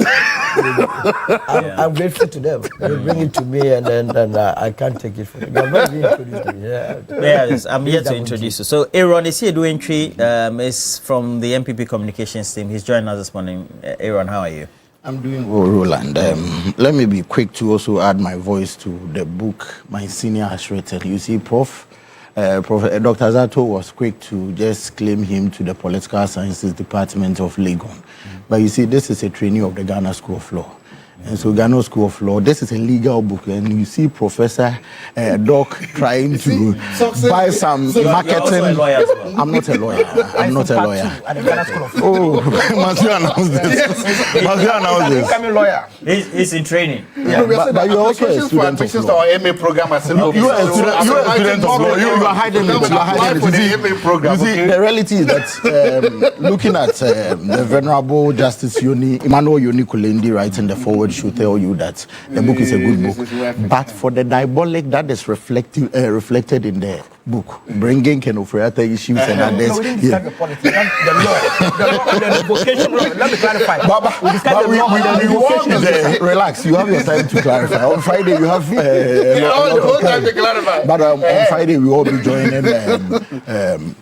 Is it Wanda to launch this book and discuss everything that is needful? So I will encourage you after the launch. So well, he's in power. You are invited to the after party. He's in power and serving on the VRA board. So quite surprising that he's not in Fugu. Maybe the Fugu would actually drain him today because he needs to be moving around the country to share education flyers and others. Okay, Aaron announcing his presence that he didn't come in peace. Yes. Solo, peacemaker. Your Fugu brother.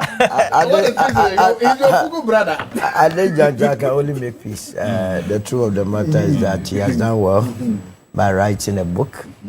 I hope. That's not how you hold the book. You hold it to the camera like that. No, I'm not a book person. I only hope that readers will implement it fully. Yeah, that's the problem we have. Yes, we read it and we don't implement it. If you look at our problems, I saw someone wrote a book on how to make money. He himself was struggling to make money, but he had written how to make money. So we must be very careful. That was Congratulations. You wrote that book. Reminds me of those who sell the books on the streets. Yes. 25 laws of making money. Making money. So again, we have to tell you that for big issues, our main sponsor is the University of Gold Coast. And we'll tell you more about them subsequently by the close of the show, because they have great programming and courses for you to do. The University of Gold Coast, they are our main sponsor. But Wanda, those findings being announced by the Deputy Finance Minister, should we be worried? Because somebody on the street, on social media will say, oh, Yatiabre.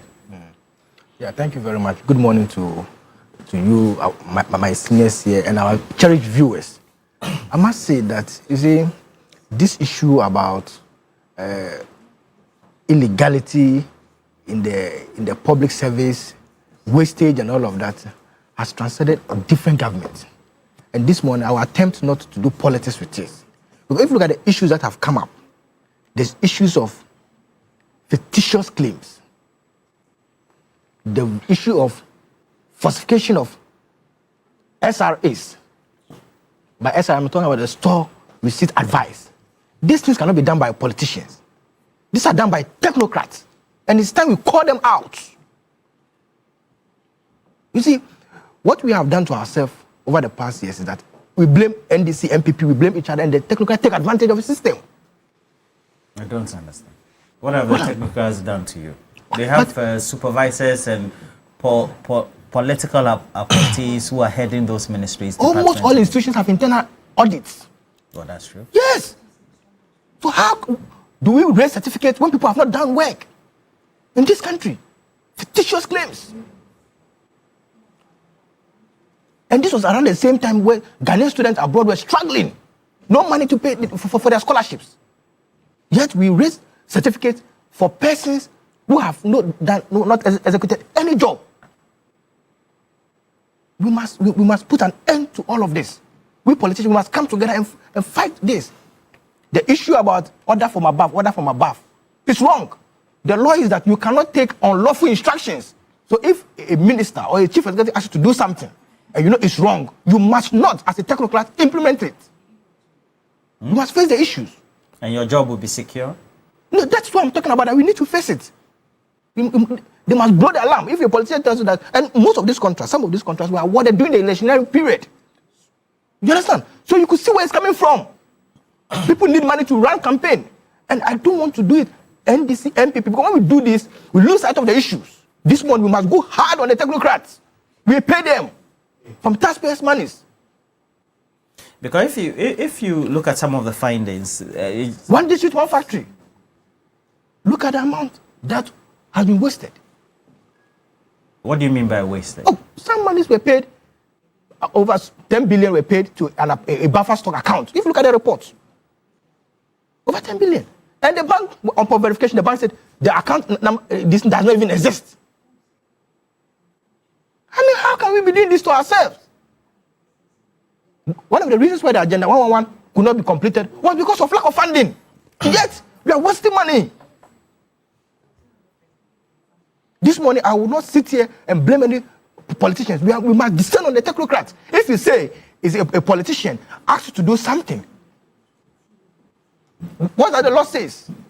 Go and read the setting now at your new case. One of the directors was convicted alongside her. He claimed that he got instruction. No, the judge said that you have masters. You've been employed, paid by the state. How can you say that you were instructed to do an illegality? We must not be doing this to ourselves. It saddens me. You see Ghanaian students facing deportation. I'm into immigration. Ghanaian students crying, facing deportation because government cannot pay their fees.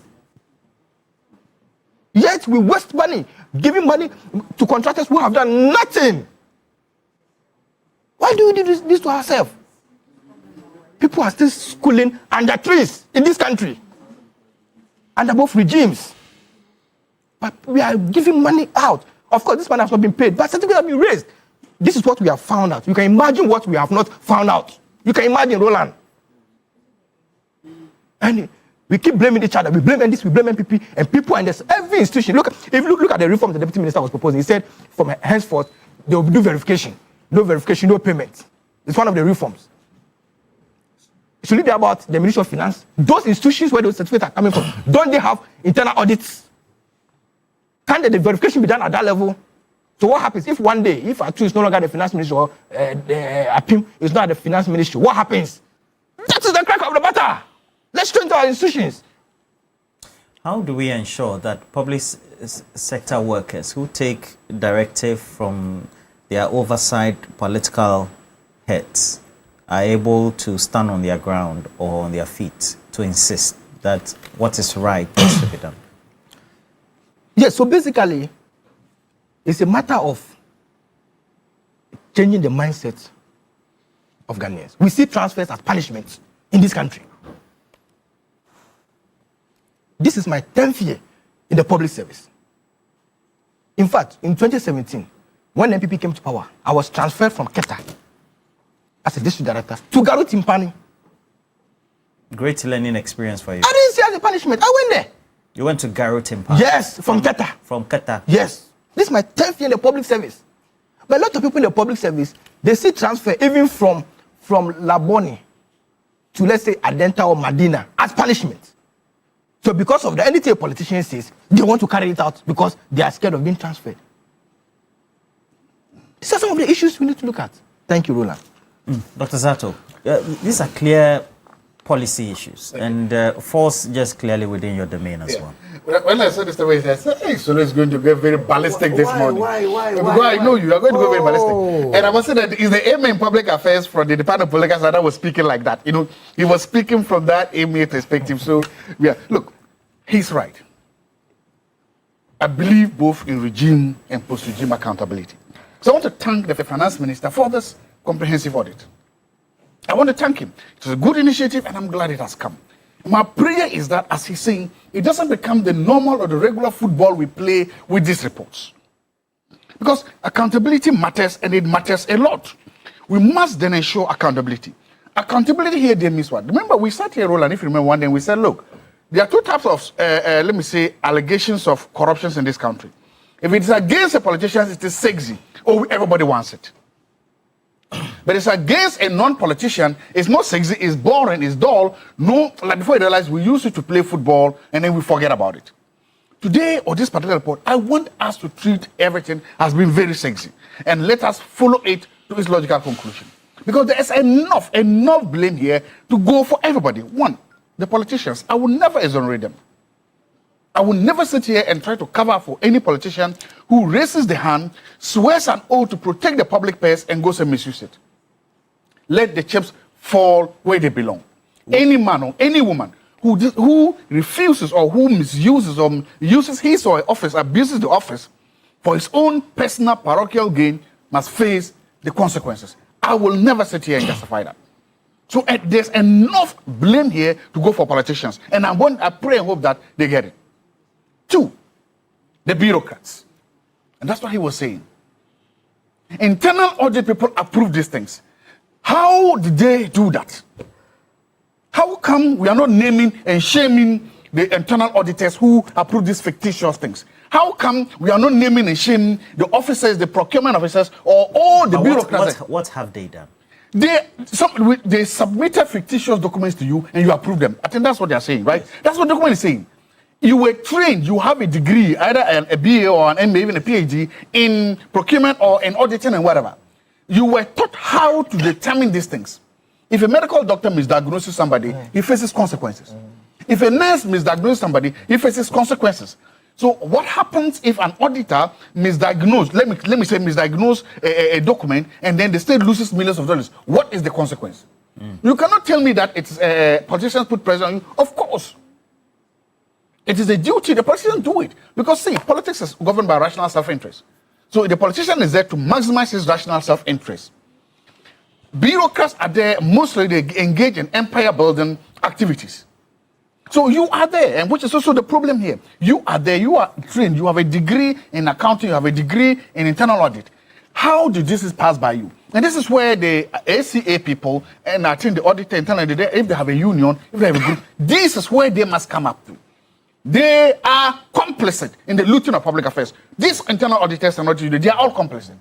Aren't we throwing the baby away with the bathwater? No, we are not. We are saying when it comes to the analysis of the policy inefficiencies and incoherence. No, this what we are talking about is it has nothing to do with policy inefficiency and incoherence. The policy is coherent. Let's do for agenda 111.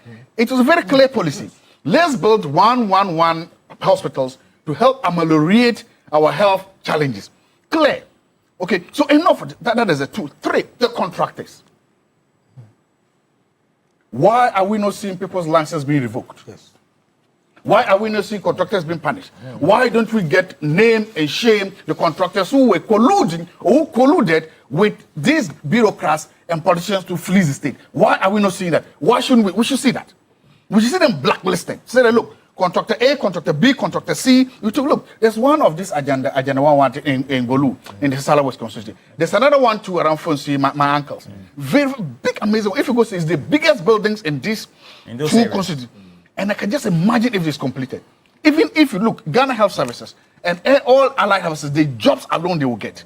They are amazing structures. I can just imagine how our health system will be greatly appreciated and valued if all these things are completed. So yes, so that's a trick. There's enough blame and complicity for contractors too. We should name them, we should shame them, and we should contract them, and we should revoke their license and prevent them. But ultimately it comes down to something: timing. These contractors and these politicians and these bureaucrats, they game the system. They game the system. They waited until the transition period. That is when governments are most vulnerable, especially in our system. You see, actually, political parties are most vulnerable during their own internal elections. The government as a whole is more vulnerable in an election year. That's why I said that the true measure of a finance minister in Ghana is determined on how he or she handles an election year budget. They usually have a very good budget first year, very good in the second year, third year. Is the fourth year. Because in the fourth year, a lot of contractors begin to realize that, hey, pay me, if not when they come, they won't pay me, especially if they think there will be a change of government. We need to deal with how to deal with these transition periods. And that is when we are most vulnerable. That's why we are most open. They need money for campaigns. They need money for campaigns. That is where all these fictitious certificates, fictitious diseases, and all these things are moving because you say, hey, we need money for campaigns. So my point is that we need to deal with all these issues. At the end of the day, there's enough blame to go for the politicians, the bureaucrats, the contractors, and also how we even deal with this transition period. Because if not, Roland, I hope and pray that this doesn't become any of those normal things. We talk about it for the whole week, and then after that, we move to the next shiny object. I hope it's not like that. I hope it's bad. I don't know whether it is going to be oral. I don't know whether it's going to be Yoko. I don't know whether it's going to be CID, whoever it is. I pray and hope that real punishment will really bring down and let people, because this is not the type of thing we should do.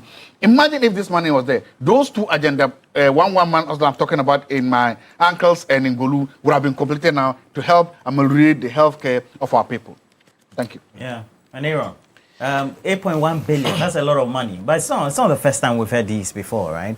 Mm-hmm. And at the end of the day, these are the loopholes we have in the system. If we were able to block them, we would have been able to save a lot in the kitty to develop other areas of the economy area. First of all, I wouldn't call it a loophole. Why? You see, I want to address the matter in two ways. Why day in, day out, governments come, governments go, we find this situation, we discuss it within a week or two, then it dies off. It's because of two things. The people involved and also the timing the matter comes up. These two things.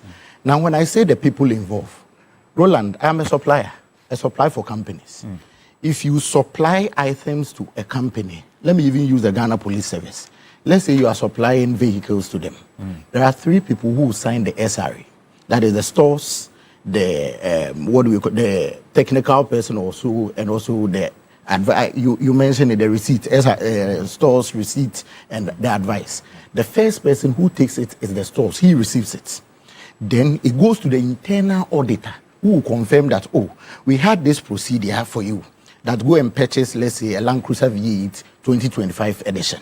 You've bought the Land Cruiser V8 2025 edition. Stores have received it. Now, the internal auditor is signing onto it. Then the procurement director signs onto it.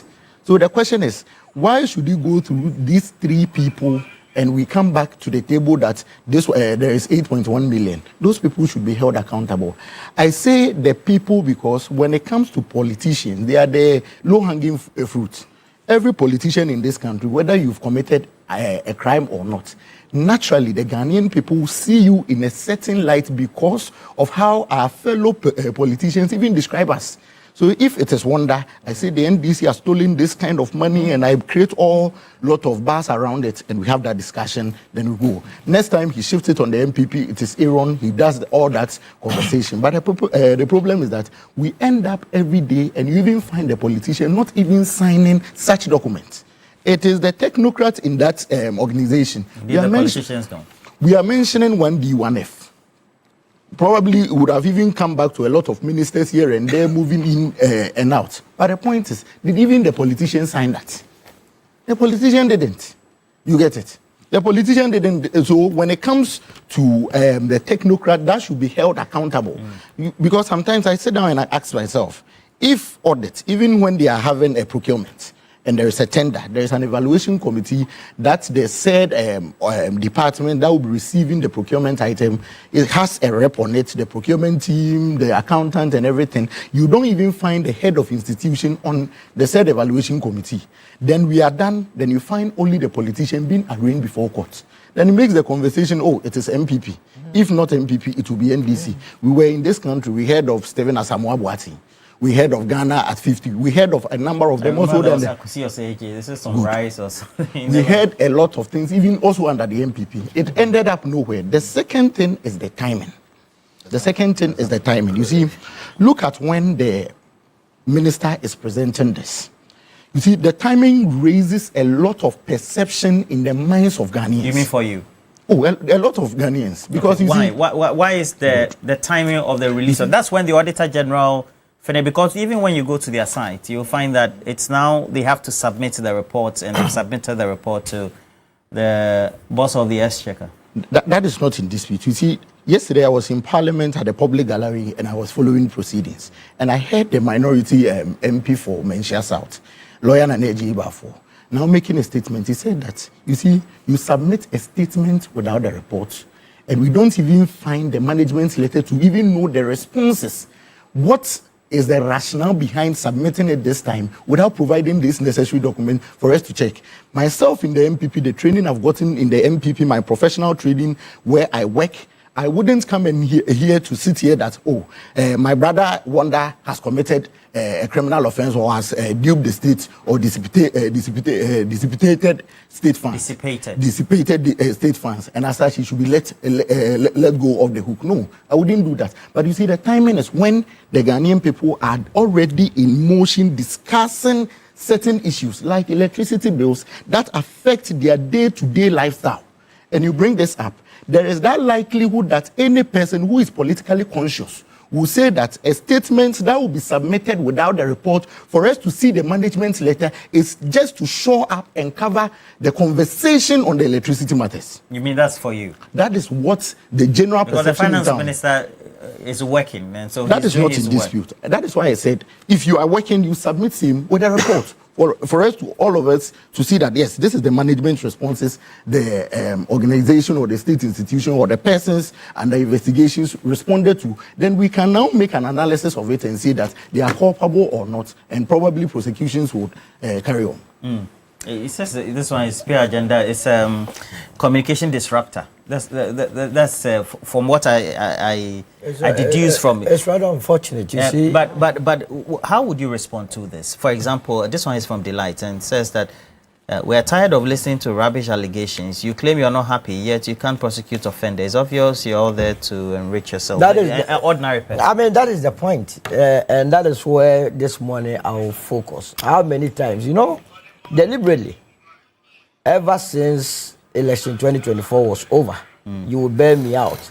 That anytime I've come here, it has been corruption, ora. I know why I've been doing that. It's deliberate. Why? Because the Ghanaian has this attitude of femenyame. Yenja manenka. No, within 6 months, we will talk about the matter and then we stop. And that is where I have a difficulty with my brother. He must be concerned with what has been reviewed. So you are saying that we should keep... You are saying we should keep reminding them. In fact, every day your topic must be on corruption. Charles and Mr. an engineer, innocent person working with Pomasido, gets knocked down, hit and run. The person is picked up. They go to Ridge Hospital. They go to police hospital. They go to Kolebu Hospital. On the issue of bed, common bed, Charles is gone. And we come and sit here and say, we want to change what? The narrative? You think we're massaging the issue? What are we talking about? Look, the report says there is a systemic plunder. This one is English. That's why I tell them, reduce it to the level of my people on the street. What the report is saying that there is a system to steal, to loot, to chop. Simple? Very simple. That's what the report says. The auditors that met, the Ernst & Young, the PricewaterhouseCoopers agrees that they have been looting, they have been chopping, they have been stealing from us. 8.1 billion? 8.1, and that is all. Because if you read the report carefully, they say 13.3 billion has not been validated. I can tell you that if you add the 13.3 billion to the 8.1, making about 22 billion, this is the amount of money people wanted to put in their pocket. Who? Ministers, heads of institutions, the technocrats, all of them. Because you see, the technocrats cannot do it without the minister's involvement. And vice versa. Nobody must take the politician out. We did not go and vote for, we queued to go and vote for the internal auditor. First of all, who appoints the auditor, internal auditor general? It is the president. Every ministry, department, and agency has an internal auditor. And their boss is appointed by the president. In fact, the board that regulates the internal audit agency, and Act 658, is appointed by the president at Article 70. So if there are any internal auditor who themselves are corrupt, I've said the time with that number on this platform, that who watches the watch, but these auditors you find in various ministries, they are corrupt. Oh. So corrupt, so corrupt. And this has review. You cannot make those. Oh, you see, that is why they keep sitting down there and they think that business as usual. They are so corrupt. Either than that, how would the payment be raised when there is no contract? When there is no document backing it? According to the report, 8.1 billion was rejected because there was no contract backing it, no documents, no invoices attached to it. Yet, it was able to move through the system. It was okay. It got to the control accountant, and it was only waiting for funds to be available for payment to be made. And you say what? Look, this practice of you have been paid, then they recycle the very invoice to take monies again, has been in the system for a long time. I don't know, and it has become a template that everyone makes from it. 4.4 billion was going to be paid for projects that have already been paid. Really? A chunk of it at the Ministry of what? Roads and Highways. When the road has not been constructed, they raise IPCs and then go and take the money and then introduce it into the system. By the way, this morning an elderly woman called me and said he had Mr. Lanchemantin nearly transferred 89.5 yes, because it's there. million Ghana cedis. For one district, one factory in this. To Antiabna, the truth of the matter is that Mr. Lanchemantin resigned from the MPP on the 5th of January 2023. He has no clue. In fact, this audit has to do with 2024. Is that not the case? At that time, what I remember is that Katie Hammond was the Minister of Trade and Industry. The man that said that young ones, the feed Koto feed. So you may have to run it by him to see whether he has any. Your boss is innocent. How can he be? If he's part of it, I'll be the first person to call him the out. audit year. The audit year in 2024, KT Amon and Co were the ones responsible for it. They're looking at the whole policy. Basolo, these amounts, as being cited in this report, are quite outstanding.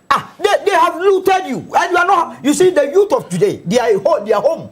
They are not getting jobs to do. Money that are supposed to be used to better their lot. People said that the ministries and generate their own invoices. Look, we were in this country when the former minister of Agric, Brian Achambo told us that because it did not rain, Ghana needed money to go and buy what? Food. You conducted the interview here. At that time, they were looking for some amount near closer to, is it 5 billion or so? 500 million. Oh, no, it was more than that. Yeah. Yes. And we said, what was he going to use it for? Is it to buy maize cereals? And the maize, they told you, they said 100,000 maize, metric tons. They could only deliver 11,900 metric tons. Now, they said they bought 34,000 metric tons of rice. They could only account for 24,000. Meanwhile, they are taking 717 million Ghana cedis. Do you remember the MBB and their internal elections? I don't understand. Recent, the 31st January 2026. What has that got to do with did you hear the delegates? What were they telling you? That Brian pay how much? No, let's do the discussion. But he's a businessman and a politician. I see. President Kufuor told us that if you want to make money, go to the private sector. And that anybody who was in his government, you dare not. Now you are telling me he's a businessman? Well, that's what we Education ministry. He also wanted to be president. Is that not the case? Have you read this? 160 million. What has that got to do with the minister and the first but the minister took the document there to pass through his desk. No, these are suppliers. And there are systems of verification and payments. Of course, you go through. So what has the minister been administering? If he has no knowledge. So he's only sitting there. They know of it. Look, an amount of 6.1 million. 6.1 million.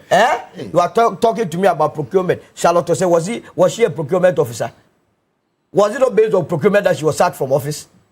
You bear the ultimate responsibility as a minister. When a donor funding partner has paid an amount of 6.1 million at the Ministry of Education, they just go back to the Auditor General to present the same invoice for the government to pay. How can we be doing this to ourselves? If you go to China today, about 29,000 politicians have been prosecuted. Their former Attorney General recently has been in prison for life. Our own Congo here, just next door, Congo. Their FA boss who misused Football Association. He has been given lifetime imprisonment. You see? For women's football. Exactly. In this country, we pamper them. And I have no confidence. No, but we have to go through. I don't have confidence in the Attorney General currently. I don't have. No. I have lost it. Why? I have lost it. Because you see, some of these things, you raise the hopes, and later you go and sleep, as though you want to scratch my back, let me scratch my back. I don't have confidence in him. If they were really doing their work, and believe you me, this issue of right, they think it is going to die down, not me. Because if they are able to have this situation, they are able to have this chop, this fictitious claims, we will not need to go outside and borrow.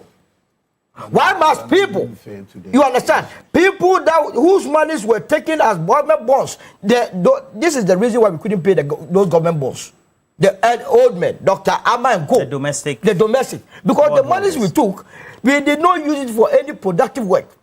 All that people did was to be raising invoices, IPCs, and so on and so forth, and then go for money. Now, guess what? If you come and tell me that BTA, that's bank transfer advice, alone, 1 billion, what are you talking about? You are not comfortable today. 1 billion, you stopped it.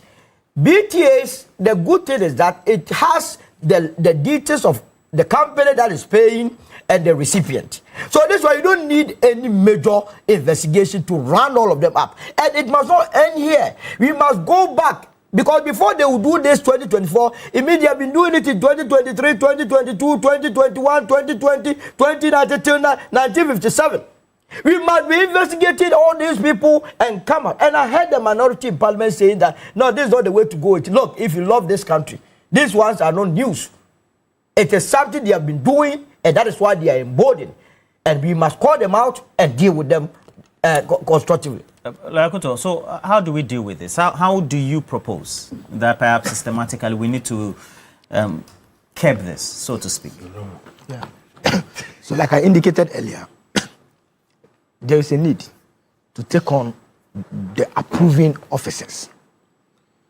If you look at what the Deputy Finance Minister said, he says that henceforth, no verification, no payment. It means that in the past, some officers do some sort of verification to pass the certificate for payment. So there's a need to surcharge those officers. And I'm happy that President Mahama is setting up a court to implement some of these findings by the AGs. You mean it's the Chief Justice who said? Of course. I agree largely with Solo that once there is delay in the prosecution of these cases, people lose confidence in the system. But this is democracy. Per the Constitution is here. People or accused persons are deemed to be what? Innocent until proven guilty. So you cannot just by mere findings pronounce guilt on someone. And the processes in court take several months. We are in 2026. By next year, you said the narrative will change. Campaign will start. I don't understand. You are saying this will happen again? I'm saying that by next year, the focus of this country, you and I, will not be discussing audits. So this is the time to deal with it? Exactly. Okay. And I'm just also, I want you to know the nature of this country. We do politics almost every time. Another way to deal with this issue is the putting of some sort of ban on awarding of contract within certain periods. Hey. I will explain. Look at contracts that were signed during transitional periods in this country. Transitional periods. Okay, so let's take a particular, whether it's a transitional period or election period. Maybe you're talking about an election year, right? But particularly the transitional period. Yes. Okay, so let's say there's government going to change from one political administration to the other. Yes. Especially from one political party to the next. Yes. So with time after the election and the declaration of the result and we know the winner, should we stop such procurement processes? Because, you know, the daily administration and then running of our economy needs to continue. I agree with you. That's why we have transitional acts. There's a reason we have that. So we can have amendments? Of course. Go and look at the contracts. Look, because of the oath of secrecy, we cannot say certain things. But when you sit on boards, go and check the last board meetings. Go and check the minutes, decisions that are taken at the last board meetings. But because of the oath of secrecy, you can't say certain things. So there's a need for us to, you see, the fear that was given by the chief of staff, that recruitment that are done after December 7th, there was a reason. People sit for 4 years. You don't give out jobs. You wait after election. You lose your election before you start giving out jobs. You pile out the wage bill. Exactly. And you don't even add the people to the payroll. You exit power, then you expect the next government to come and implement.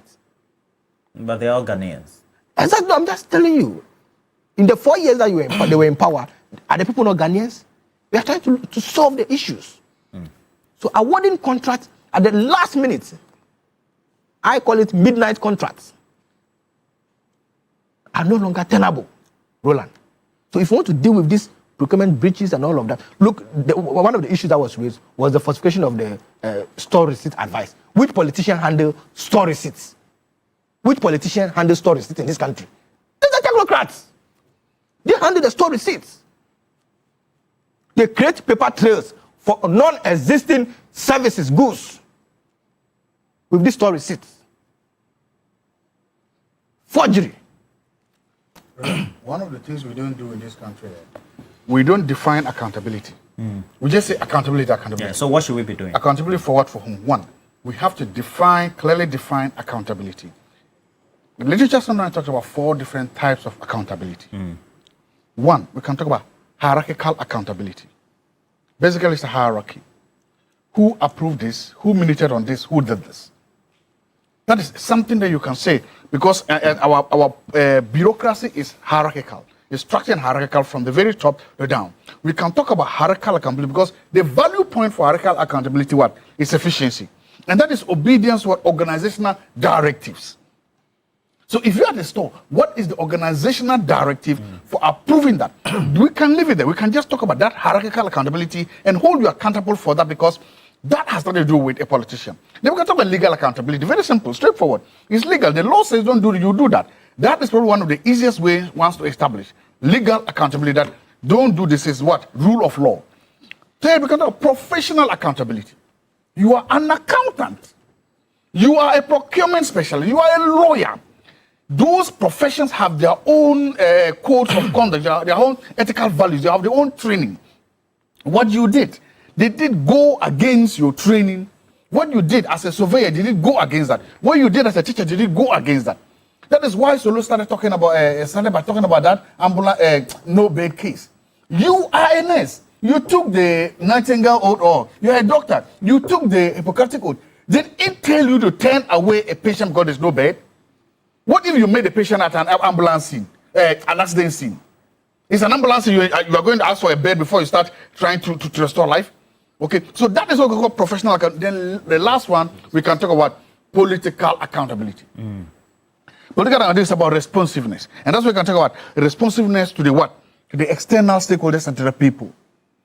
If we always define accountability, then we'll know where the buck stops. If we always define accountability, then we can say that in this particular case, we are talking about professional accountability and know where it stops. In this case, we're talking about hierarchical accountability. In this case, we're talking about legal accountability. In this case, we're talking about political accountability. So that we don't jump all of them together. If we jump all of them together, then we tend to blame only what? The politicians. And that is why sometimes the politicians go to Public Accounts Committee. As I explained the last time, they go there to make sure that these people don't what? Expose them. So they breach that strict. You're also a politician. They breach that strict separation of what? Policy from what? Management. Implementation. And when they do that, it now becomes you rob my back, I rob your back. So the moment this government came, they accompanied all the bureaucrats of the former government to Public Accounts Committee. You are sitting there taking accountability for something that you have absolutely nothing to do. Taking the blow for what his friend, a former politician, did, knowing that tomorrow. But Dr. Zato, government is a continuum. It's a continuum. But I'm saying that if it's professional accountability, why should I go and answer for professional accountability? I'm not an accountant. I'm not an auditor. I'm not a surveyor. Why should I go and answer for questions that have to do with procurement? You understand? That's what I'm saying. I am not. It's hierarchical accountability. That means it only has to do with your office. Who gave which order and what? Why should I be answering for that? Politicians should answer for what? Political accountability and maybe what? Rule of law. Do I get from your perspective that you're suggesting that if we can tweak what the standard operating procedures are for accountability, particularly let's take the instant case of the Public Accounts Committee. Yes. You bring the former minister there. Yes. You bring whoever, if it's the head of procurement, you bring it. Exactly. Yes. To be answerable. Yes. So there's Once answerability and there's accountability. Yes. Of the post-regime. Yes. Because there's answerability and accountability. So the bureaucrats are only they do this answerability. Remember that. They are answerability to the people. Because they have to answer for that because they are covered by political neutrality and all that. It is the public, they are politicians who are accountable by the people because the people can directly hold them accountable. So what we do in Parliament is that we juxtapose and we confuse answerability with accountability. And when we do that, people get away with it. Okay. We shouldn't do that. Aaron. Okay. So how do we deal with this? Roland, let me first. Because it looks like on this table we're saying that the continuous blaming of the politicians at the top cannot be the order of the day. The status quo rather should be whoever is answerable, whether in a professional capacity or in a political appointing position or capacity, all should be made to be answerable. That I agree to it. But you see, let me make this clear. I mentioned here that, in fact, I have not mentioned here that no politician should be left off the hook. No. If you are responsible for a certain act and you get involved, you must be dealt with. That's why I mentioned that we should look at the politicians and also the technocrats on the field. But when my senior mentioned that he largely agrees with Solo, I was asking, does he even agree with the fact that Solo says he has lost confidence in the current Attorney General? Roland, the problem over here, which I would not really agree with Solo, is that you cannot really blame the Attorney General. He is presented with a document and he must investigate thoroughly through same. The main problem is the ballistic promises and the conjecture politicians put across. We were in this country when we saw Malik Basintali. moving from station to station that, hey, we are taking this one to court. When the NDC come, this one is moving. He even did it here on TV3 and GH1.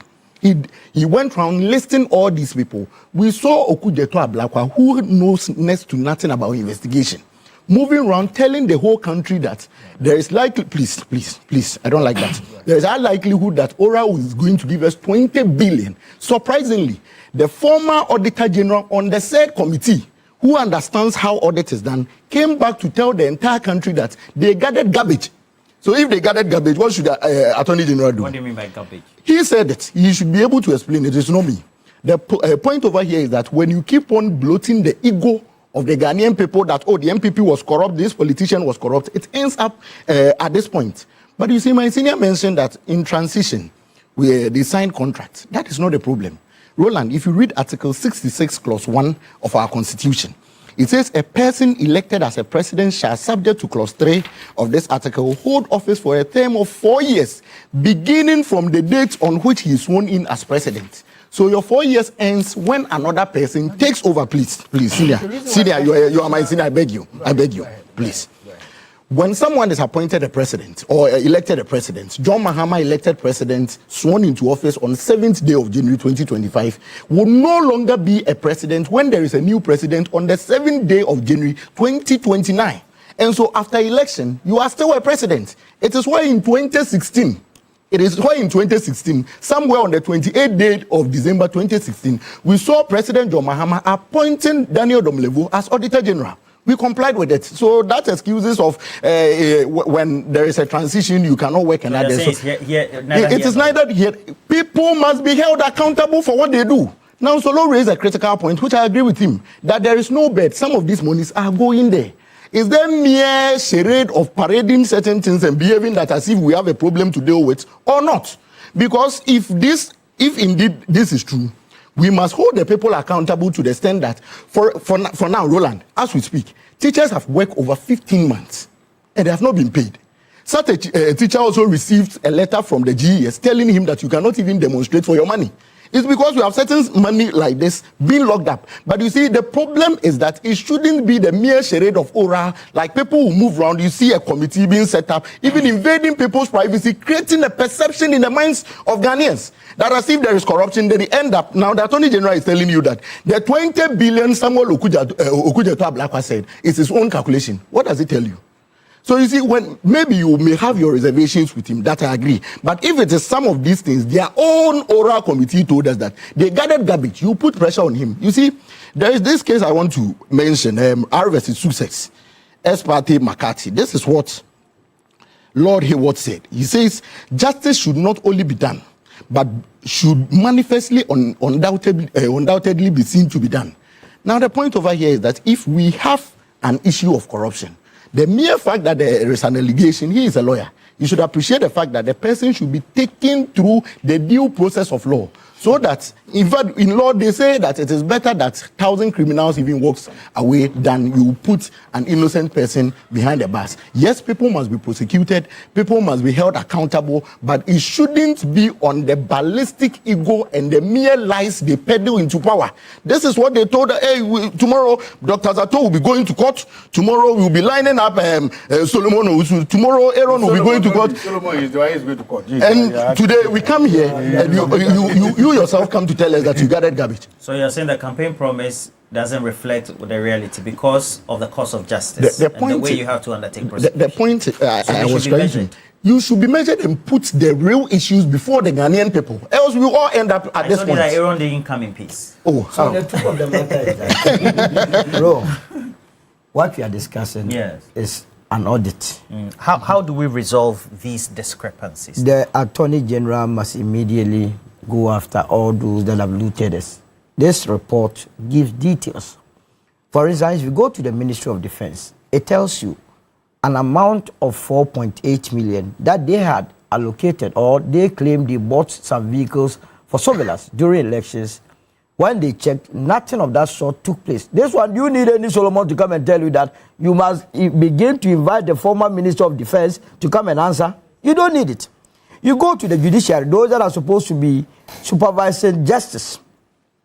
They were supposed to have bought about 7 saloon cars, Toyota saloon cars, and that the presentation was done on the 25th of October 2024. Listen to this. This has been okayed by their finance department, by the heads of the judiciary, and so on and so forth.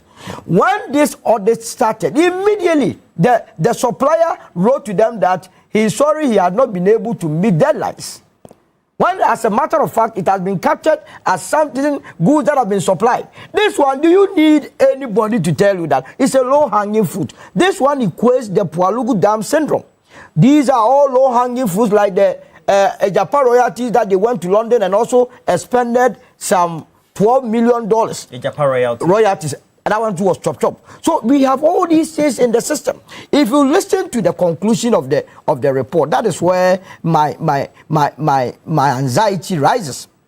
In conclusion, paragraph 48. Mr. Speaker, this audit has exposed a rotten system. This is the English of the auditor. Ernst & Young and PricewaterhouseCoopers combining with the Auditor General writing this beautiful English. That this audit has exposed a rotten system designed to fleece. Roland, you did English. Fleece the people of Ghana. I didn't read English. You didn't read English? These cost matters you are putting on me today.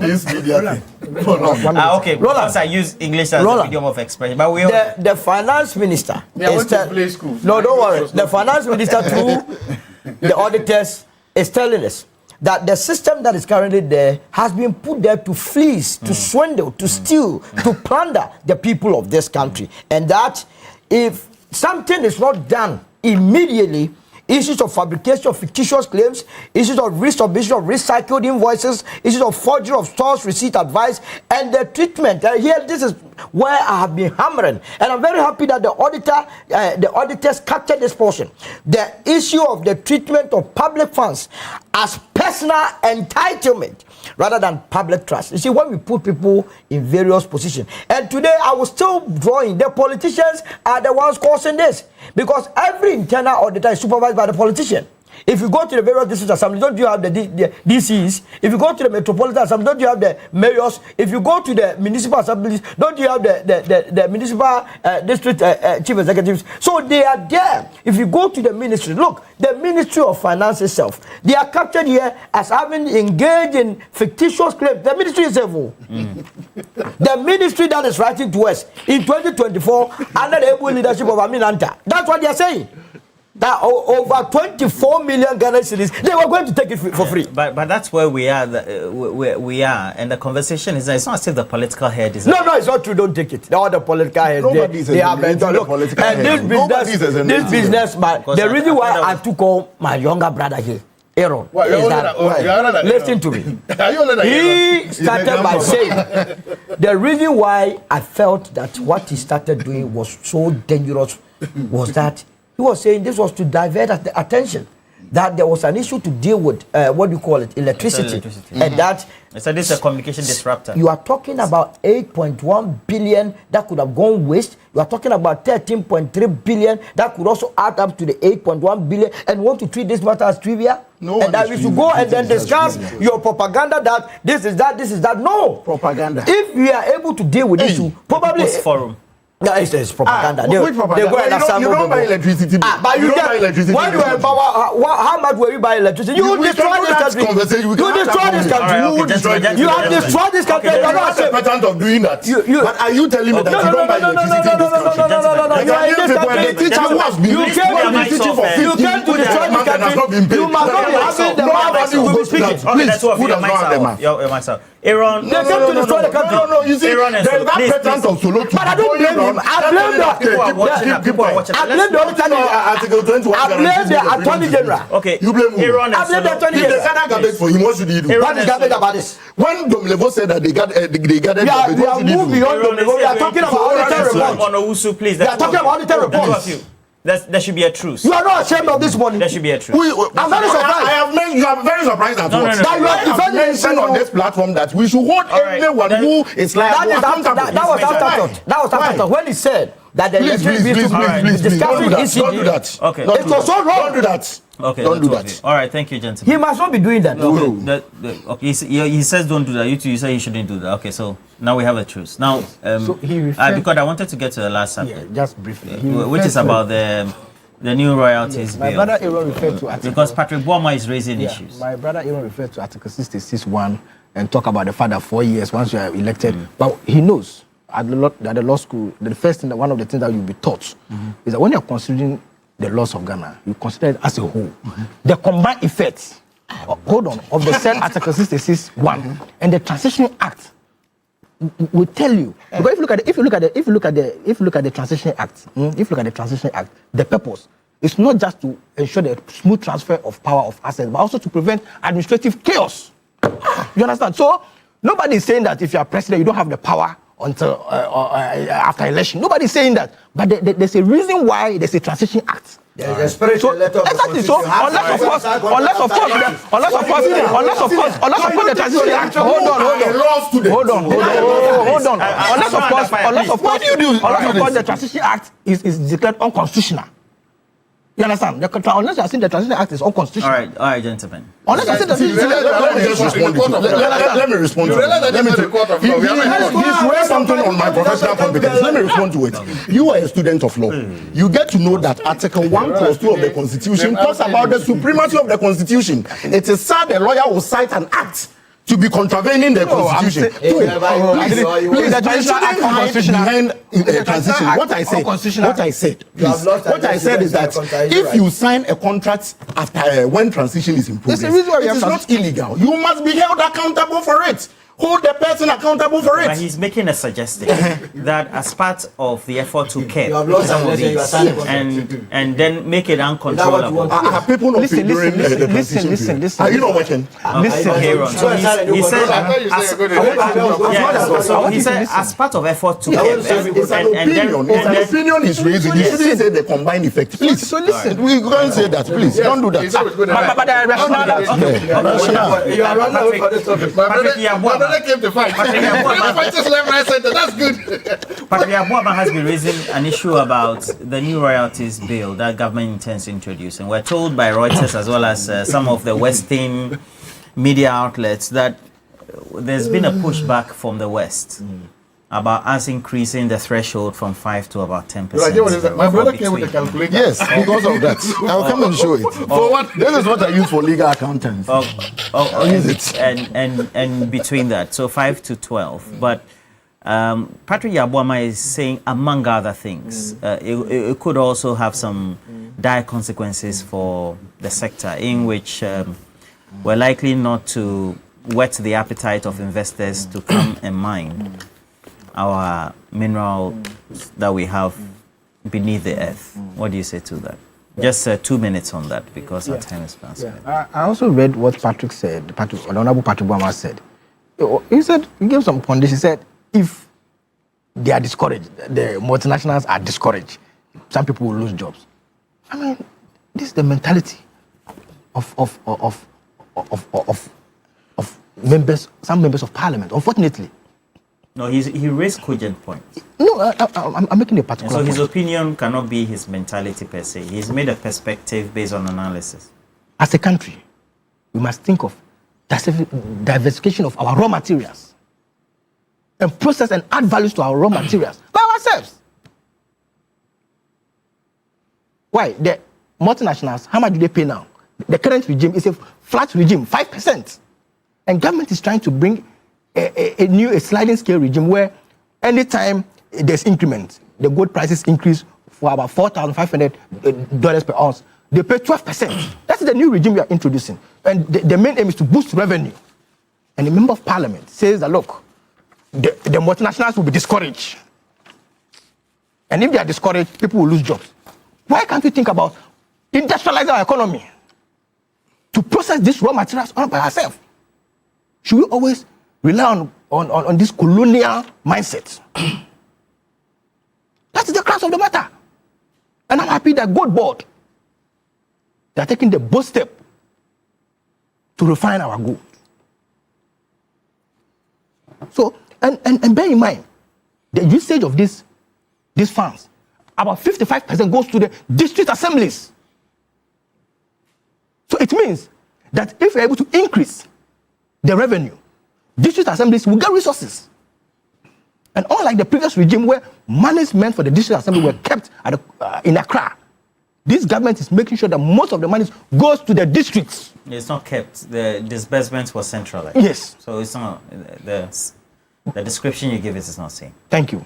But as it stands now, the disbursement is moved largely has been decentralized. Yes, to the local government, and we can see the ripple effects. Gangwanga District Assembly, Cape Coast, Tamale, they are getting the money to work, which is why I'm happy. And government is not even saying that once they make money, we will just put 12%. No, we are saying that there's a condition that once the gold prices increases to about 4,500 per ounce, then 12% will be charged. So there's a condition to be met. You remember this cocoa price and all of that? The reason why Ivory Coast had reduced their cocoa price is because the world price has gone down. So if we are saying that if gold price increases, we want to also increase our rate, how should that discourage multinationals? Unless, of course, these multinationals are here just to exploit our raw materials. No, but they are here based on stated negotiation terms. Exactly. And there's nothing wrong to review those terms. There's nothing wrong. And since 2011, we've been on a flat rate of 5%. Okay. Since 2011, we've been on a flat rate. So there's nothing wrong if we want to change the regime to a sliding scale regime to push for a 12%. Right. Dr. Zato, sorry, let me give you only 2 minutes. No, it's okay. This is where you see national interest, diplomacy, foreign relations, and foreign interest all colliding. What do you make of this? I can understand this national governments because they have invested in these companies have a vested interest here. Some of them have signed long-term contracts. So the concern is, will this sliding scale affect the long-term contracts? I hope it doesn't. I hope it's only for new contracts. That's what I'm praying. Because if it does for the new explorative contracts, because you are the lawyers here, that if you wanted to take retroactive effect on the old contracts, that may lead to international litigation and all that. So I'm sure it shouldn't affect the old ones. That is if the law accepts. You are the lawyer, right? Can it affect old contracts, existing contracts, if this thing comes into place? No, it will be difficult. Good. So that's one. The second thing is this. You see, there's something happening we must accept. The government of Ghana has that gold prices are record high, and they want all the money, as much as possible. It's just a simple fact. Right now, government, look, cocoa prices are down, it's true. Oil prices are about to shoot up. Gold prices going up. So the government, their eyes open, government make wild. They want money from the gold and they want... I don't understand. Are you saying government is acting out of desperation? It's not desperation, but it's a conscious effort to say that gold prices are record high, let's get as much gold as possible. It's as simple as that. So I can understand that. Now, look, why I want to say I like this is because I hope that they will rather go after these big people for the plenty gold they want and not the small-scale galaxias. If the interest is rather on these big ones, because these big ones, they mine safely, and they don't destroy the environment, they don't destroy our water. If the government wants more revenue from them, my hope is that as they're trying to get more gold from these established big people, they will try to demand less from galamseyers so that the demand for galamsey gold will die and our forest reserves and rivers will be safe. But if they want to have more from both, then, because I asked them, so what is the cost of this? The total cost is that one, we may get a lot of money from surging gold prices, but at what cost? Our rivers have been destroyed. Our waters have been destroyed. Okay. We are poisoning ourselves. We are killing ourselves. We shouldn't follow gold to death. We shouldn't follow gold to our grave. And Galamsey is killing us silently. And I don't see you making noise about it, Solomon. I don't see you shout about it. Galamsey is killing us. And the people who said they could help us, they're not doing that. Let's talk about that. So my point is, again, as I said, I like government is doing what is the national interest of Ghana. Yes. These countries too are also protecting their national interest. But at the end of the day, we need to find a good investment environment for investors to come. But let's not do it at the expense or the cost of our environment. 2 minutes. Prof, you can't still one more. You shouldn't look at the West itself and say it is national interest, and I'm going to prove same. This conversation about the new airline is not even about gold. It's about lithium. It is a lithium agreement that has brought us this point. Why? The MPP, under Samuel Abujinapo as minister, negotiated for 10%. The NDC came to power, said that he negotiated illegally. I know my brother is a lawyer, so he knows that someone did not do that, because at 900 has repealed at 794, which said 5%. But at 794 says that you can now alter it to your discretion. So how do you alter it? Before you alter it, the 5% is still in force. So Samuel Ebujinapo took the part that, okay, I'll take it to 10% and come to Parliament for ratification. That is good. But you see, the 10% he argued for, or he negotiated for, was that even when they get 1,000, when the price falls to $1,000 or even, let's say, $10, Ghana is getting 10%. And now they bring a scale. Roland, I want you to help me this morning. Pick the huge numbers of the scale. Oh, me. Yes, that's why you yes. I want, yes. Pick the huge numbers. The last number at the end. If you calculate the 5% of the 1,500. This is good. I want you to help me do this. 0.05. Look at it. Let's look at it. Times 1,500, you get 75. What's the basis of this calculation? I'm coming to tell you. 75. He will tell you what's the basis. When you do, you don't know maths. They are teaching you maths. I did mathematics, unfortunately for him. So when you do, I want to know the basis. The basis is to tell you that the 10% Abuja argued and negotiated for Ghana. If you do the average of all this, when it gets to that 1,500 they are saying, you get 10% under the MPP. When it gets to 2,300, you still get 10%. Right. Then they are telling you that when it is 1,500, you get less. That is 5%. When it is 2,300, you get 7%. If you do the average, you get to know that the 10% is far better because the market is not a consistent market. It can fall at any point in time, and that is why I wanted to do the calculation. Is that also not the same response for which we have the sponsors of this LI are saying that this is the more appropriate way to be able to deal? You see, the sponsors of this LI, when they met the Chamber of Commerce, Mines, they told them that this new LI is going to worry us. Why? Because there is a lot of taxes in the system already. And so if you burden the foreign company, they tend to lay off workers, Ghanaian workers who have been employed. And that is why the minister as of that time was quick to promise that he's going to reduce the stabilization levy from 3% to 1%. I just wanted to do this calculation because this one gives you 75. Please. 75 of the 5%. I want us to take our time to do that. 2,300. I will get it. No, please. Stop.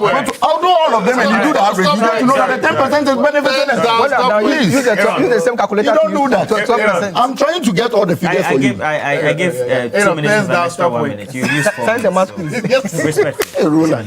Someone, Nicholas from Ablico, is asking me that. You go present or what? I went to Abuja. I'm only telling you that do 10% of he decided to cite the instant case of the lithium agreement. But generally, if we need to have a thorough conversation, we need to have or get more out of our minerals. Is that not it? Yes. But I am not even interested in your 5% or 10%. I mean, what is preventing Ghana from mining its own minerals? And that must be the end game, you understand?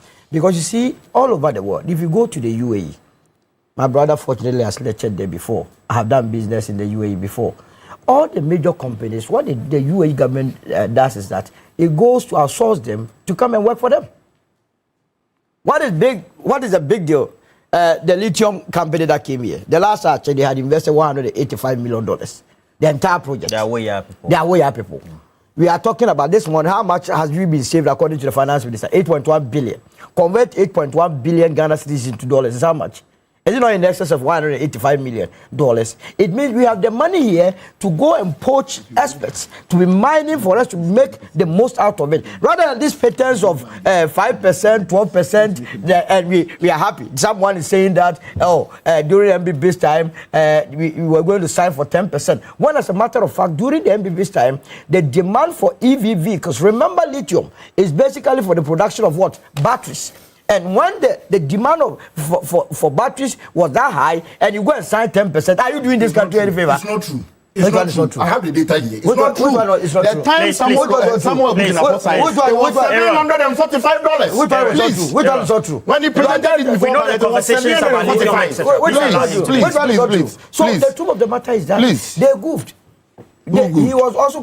But let's not center the conversation only on lithium. No, that's the point. That I'm using as a basis. So stop it and let's go. What is gold price even worse? What I'm saying is that we have been mining. If you go to Obuasi, if you go to Takwa, if you go to Pristia, what monumental things can you talk of these towns? They are living in abject poverty. So you're saying that should be the overriding interest? Yes, we must be mining our own gold. Rather than, look, when the gold is beneath the earth, do we feed it? If you think that we are not ready to mine it, we must allow the gold to be there. Form of gold firm and where's that mine? We must allow it to be there. Because you see, there is a research on game. You know bushmeat. Bushmeat alone annually was even fetching us more money than the gold, the distraction that gold and this artisan brings. Especially Galamsey. You mean when you net off? Absolutely. Especially I mean, those days, go to... But you cannot say gold doesn't... No, but the effect of it, I mean, the effect to the environment. In those days, if you went to Obuasi, they had something called Obuasian Kawo. It was the most delicious orange that you could have in the entire country. Now go there, whether you will see it. All in the name of gold. How many of us put jewelry even on our necklace and so on and so forth? Here on this table, I don't see anybody. So if you are not minding, go. What is it? And we must refrain from always gaslighting the people that we will lose employment. How many employment do they offer? Anglo Gold, having destroyed Obuasi at a point, they were selling the mine at $1. Otufo came to tell us that they told him that he should come and take the mine for $1, having destroyed the entire Obuasi township. So the government's focus must be to empower the private sector in this country, join capital together. After all, we have long-term capital like SNET. SNET money could be used to invest in some of these mines so that Ghana will reap off the maximum benefit of it. We did it in the oil sector and we are not seeing anything. How much do we make from the oil? So that today when there is war in Iran, you hear a Ghanaian saying, oh, it will affect our oil. Have you forgotten that we are also exporters of oil or crude? No, these are some of the things that we do that the country does not move on. So me, I'm not for this business of we have increased percentage. We must be minding our own things. We must groom businessmen if we don't have some. And of course we have some. But because of cheap politics, this one does not belong to my political party. This one belongs to my political party. So by force, they must get the contract, get the right businessman, and they will do it for you. Solomon also of the United Party, and then Aaron. By the way, this morning, we are launching our France branch, UP. In Paris, 5 p.m. Hopsin Adoye is leading that also. So Hopsin is in Paris. He's going to launch the new building in Paris. They didn't invite me. Let me say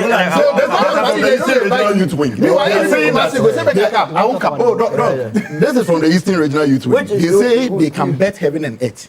If there is a flag bearership contest in UP, Alan Chemartin will leave the party. Trust me. That is for the youth wing. No wonder there's no youth wing in the party.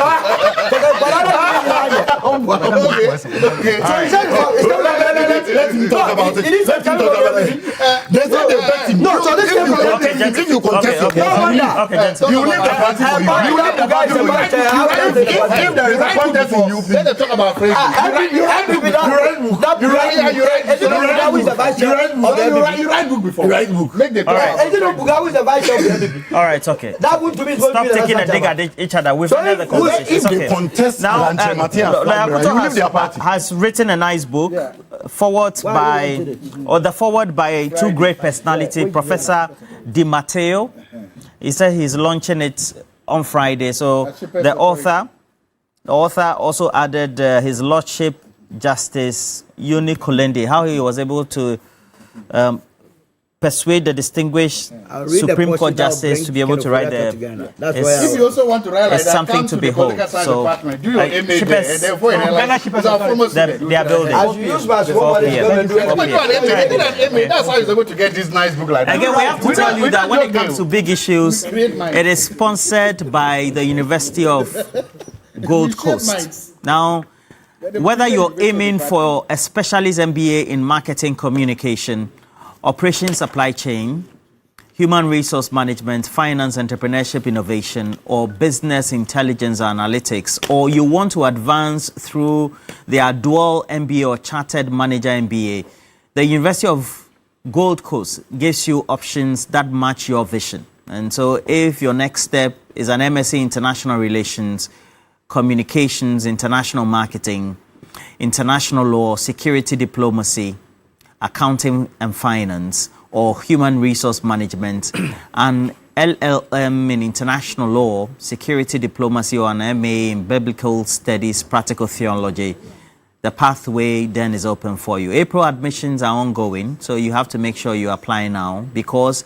at the University of Gold Coast, they make it practicable, flexible, and ensure that the learning also gives you a good entry. And the payments are also flexible as well. So study around your work and life, choose a route that fits your background, and pay in convenient installments. Your dream deserves structure.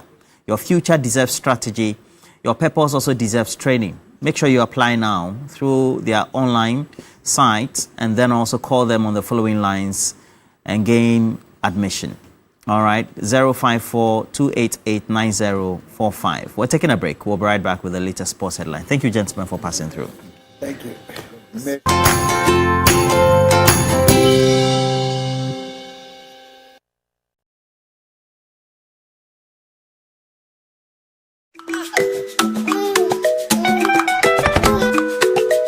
How may I help you today? We'd like to open a bank account.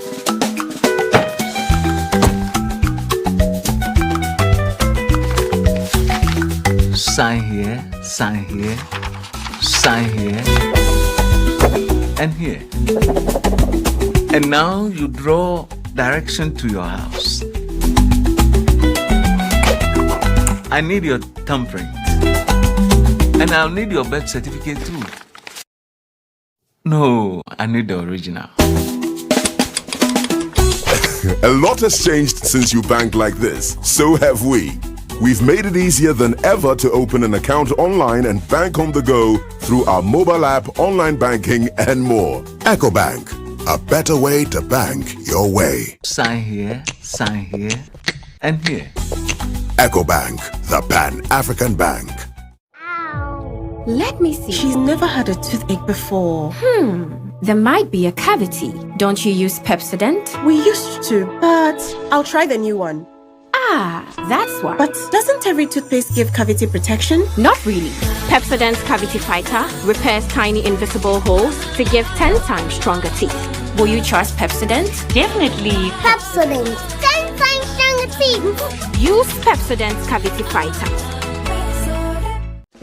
Something big and truly extraordinary is happening this Ghana month. We are celebrating the brilliance, the beauty, and the unbreakable spirit of what we create as Ghanaians. Introducing Gold Board Jewelry Heritage Village, happening from 26th to 28th March 2026, 8 a.m. to 9 p.m. each day. Join us at Akwaba Park, right opposite the Hajj Village, for a one-of-a-kind curated experience. This isn't just an exhibition, it's a vibrant heritage village alive with Ghanaian excellence. Discover proudly made in Ghana brands and institutions showcasing breathtaking craftsmanship, bold innovation, world-class manufacturing, and export-ready treasures, all in one electrifying space. It's a powerful celebration of our innovation, culture, our creativity, and the economic future we're building together. Experience Ghana like never before. Celebrate value addition the Gold Board Jewelry way, where every piece tells our story. To exhibit, partner, or simply be part of this historic moment, call now 020-941-7777 or 053-630-8888. This is one of a kind. Don't miss out. Gold Board Jewelry, pure, precious, proudly Ghanaian.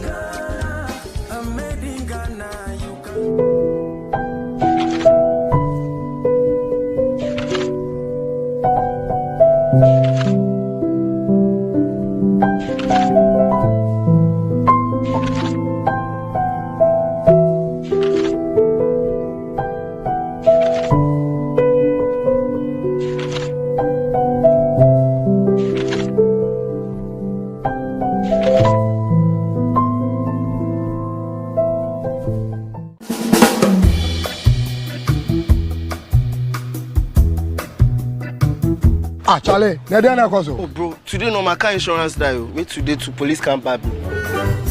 Commander is coming, so we go to the station. Bye. My guy, you know here of IO Pay and Drive. Which one to be that? IO Pay and Drive offers you convenient, affordable, and flexible motor insurance right on your phone anytime, anywhere. Whether it's comprehensive, third party, or third party fire and theft, you can purchase your insurance weekly, monthly, quarterly, or yearly. Purchase your motor insurance cover as and when you need it. Visit app.iogana.com, enter your phone number, your vehicle details, choose your cover duration, follow further prompts, and pay via Momo or bank card to complete sign up. Oh, lucky pa. IO Pay and Drive there. Yep.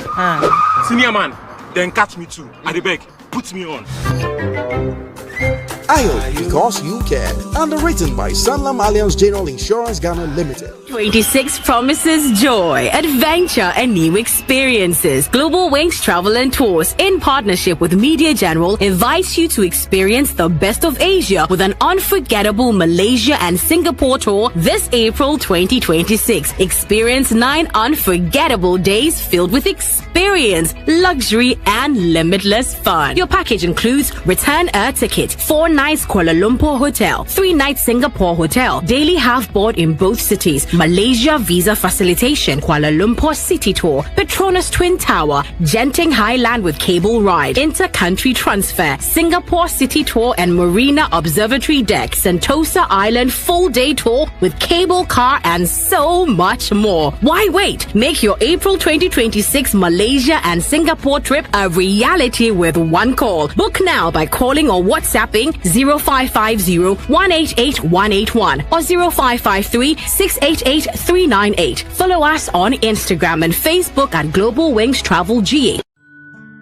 Migration, opportunity, strategy. In a world where borders are tightening and opportunities are global, knowledge is power. You are warmly invited to the official launch of the Immigration Formula, Rules, Packaging and Strategy, a groundbreaking first immigration law book in Ghana by Wanda Victor Couture Esquire. This must-read work breaks down the rules behind immigration systems, shows how applications are properly packaged, and reveals the strategic thinking that separates approvals from rejections. Whether you're a professional, student, policymaker, or aspiring migrant, this book equips you to make informed, lawful, and strategic immigration decisions. The book features a powerful foreword by Professor Dr. Larry A. DiMatteo, former editor-in-chief of the American Business Law Journal, and His Lordship Justice Emmanuel Yoni Kulendi, Justice of the Supreme Court of Ghana.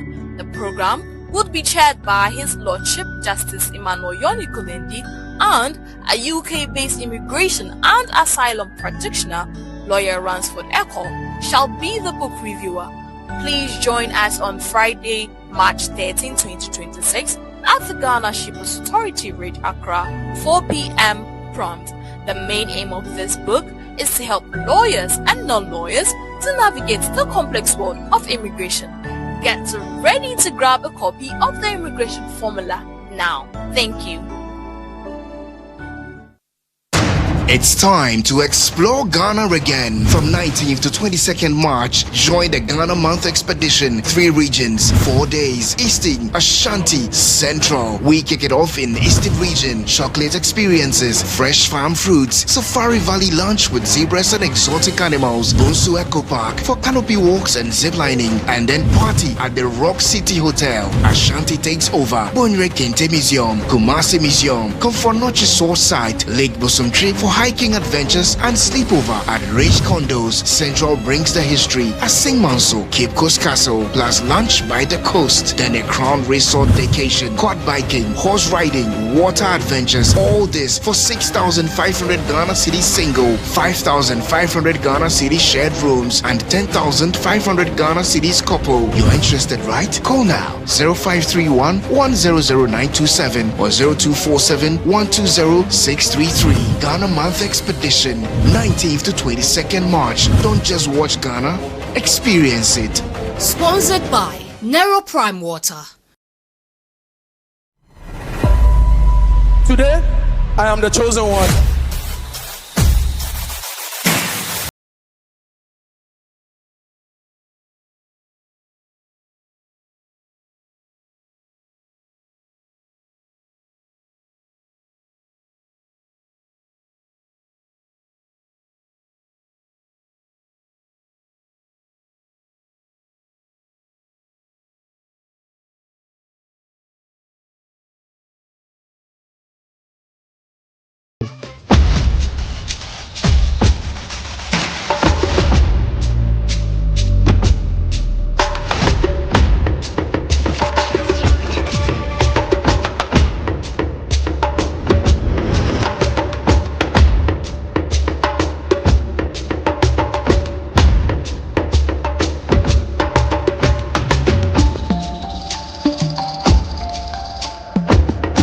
Telecel, connecting energies.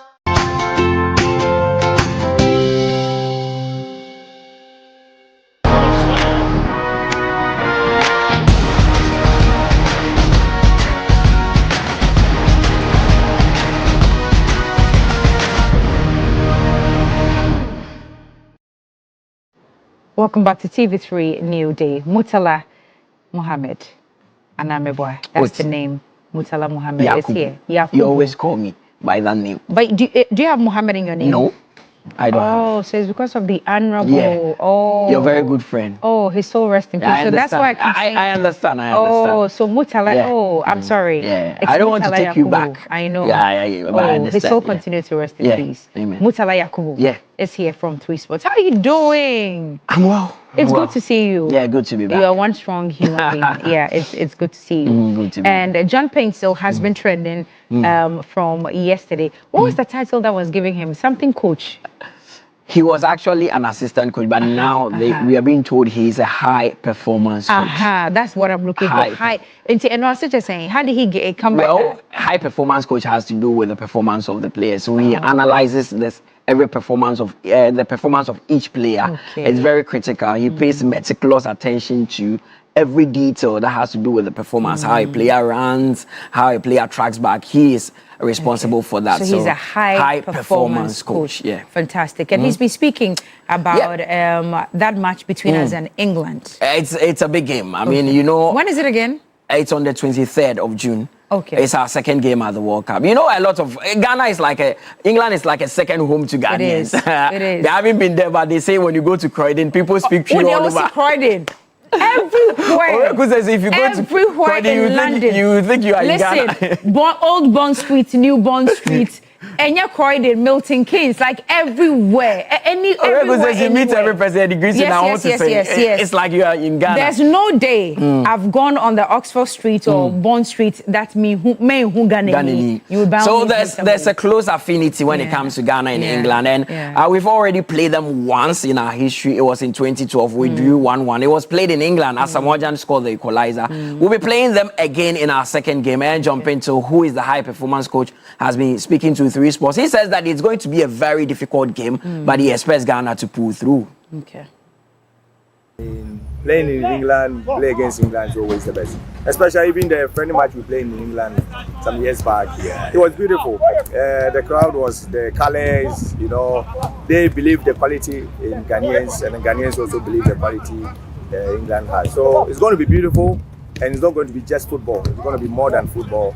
And then for me as a technical team, we are looking forward to it. It's always going to be crucial. We will say it's a local derby, although they are far from Africa, but I see it as a local derby. You know, when it comes to local derby, the one who wants more can go for it. And I believe Ghana, we know what we want, and we are not going to underrate anything during the competition. So it's going to be dog eat dog, but at the end of the day, I believe that we will take the day. I think, was it Clint Dempsey? I sent him a message, and then I said I was looking forward to meet you in my group, and he was just laughing. He said, but you are in England, so you are going to England, you play against Fulham. I said, no, this is not Fulham, this is English we are going to play against. So like, I have that rapport with Clint Dempsey. During our time, he believed that he's African, he's not American. So that's why whenever he play aggressively and all. But yeah, like I said, there has been a lot of messages. Even our Ghanaian people who live in England always sending me a message that we have to beat England. All right, so that's a high performance coach, John Paintsill. Yeah. Mubebi Munina, he's coach of the Black Stars. Real soon. I wait for that day. I think it's possible. Yeah, of course it's possible. It's very possible. He's one of the coaches that recently did the UEFA license A. So now he has the highest form or the highest certificate in coaching and can easily coach any team. So let's hope so. He's one of us. He played the Black Stars for years, dedicated to Ghana and still working for us. So if he becomes the head coach, well, it's in the right path. We wish him all the best. I want to say special good morning to one of my friends watching right now, Yao Chooks of Adanse Travel. Yao Chooks good morning to you. Yeah. I hope you're doing very, very well. He's watching us. Say hi. Yeah, I'll say hi. Hi to you. Of course, yeah, I'm waiting for you to take me to the World Cup. Please. Because they are taking a lot of Ghanaians to the World Cup. And it's genuine. I mean, I've had a lot of experiences with them. And people have also come back to tell me Adanse is superb. So, please do the needful. We are waiting for you. Mutala is waiting. And to talk about international matches, going abroad and stuff like that. And I'm told the drama that ensued with the UEFA Champions League is a lot of drama, but at all. There's one worrying thing for us, guys. What happened? Tottenham Hotspur's Mohamed Kudus's team currently are not performing. Ever since he got injured, the team has not been able to find their rhythm. And it's 1-1 with Barcelona getting the final kick of the game. A penalty that Lamine Yamal scored. The referee didn't even allow them to pass. That was the final kick of the game. It ended 1-1. Tottenham Hotspurs maybe going out. But these are the results we had from last night, where Galatasaray also beats Liverpool by a goal to nil in Turkey. Atlanta at home, they lost by 6-1. So it means that Bayern Munich already have 1/4 in the next round. Kamaldeen Sulemana played for Atalanta. The Atletico Madrid, as we saw on the screens, they beat Tottenham Hotspur by 5-2. And Newcastle also were held to a 1-1 draw by Barcelona. And tonight, there are some huge There's a Man City game today. Who are we playing against today? Manchester City are coming up against Real Madrid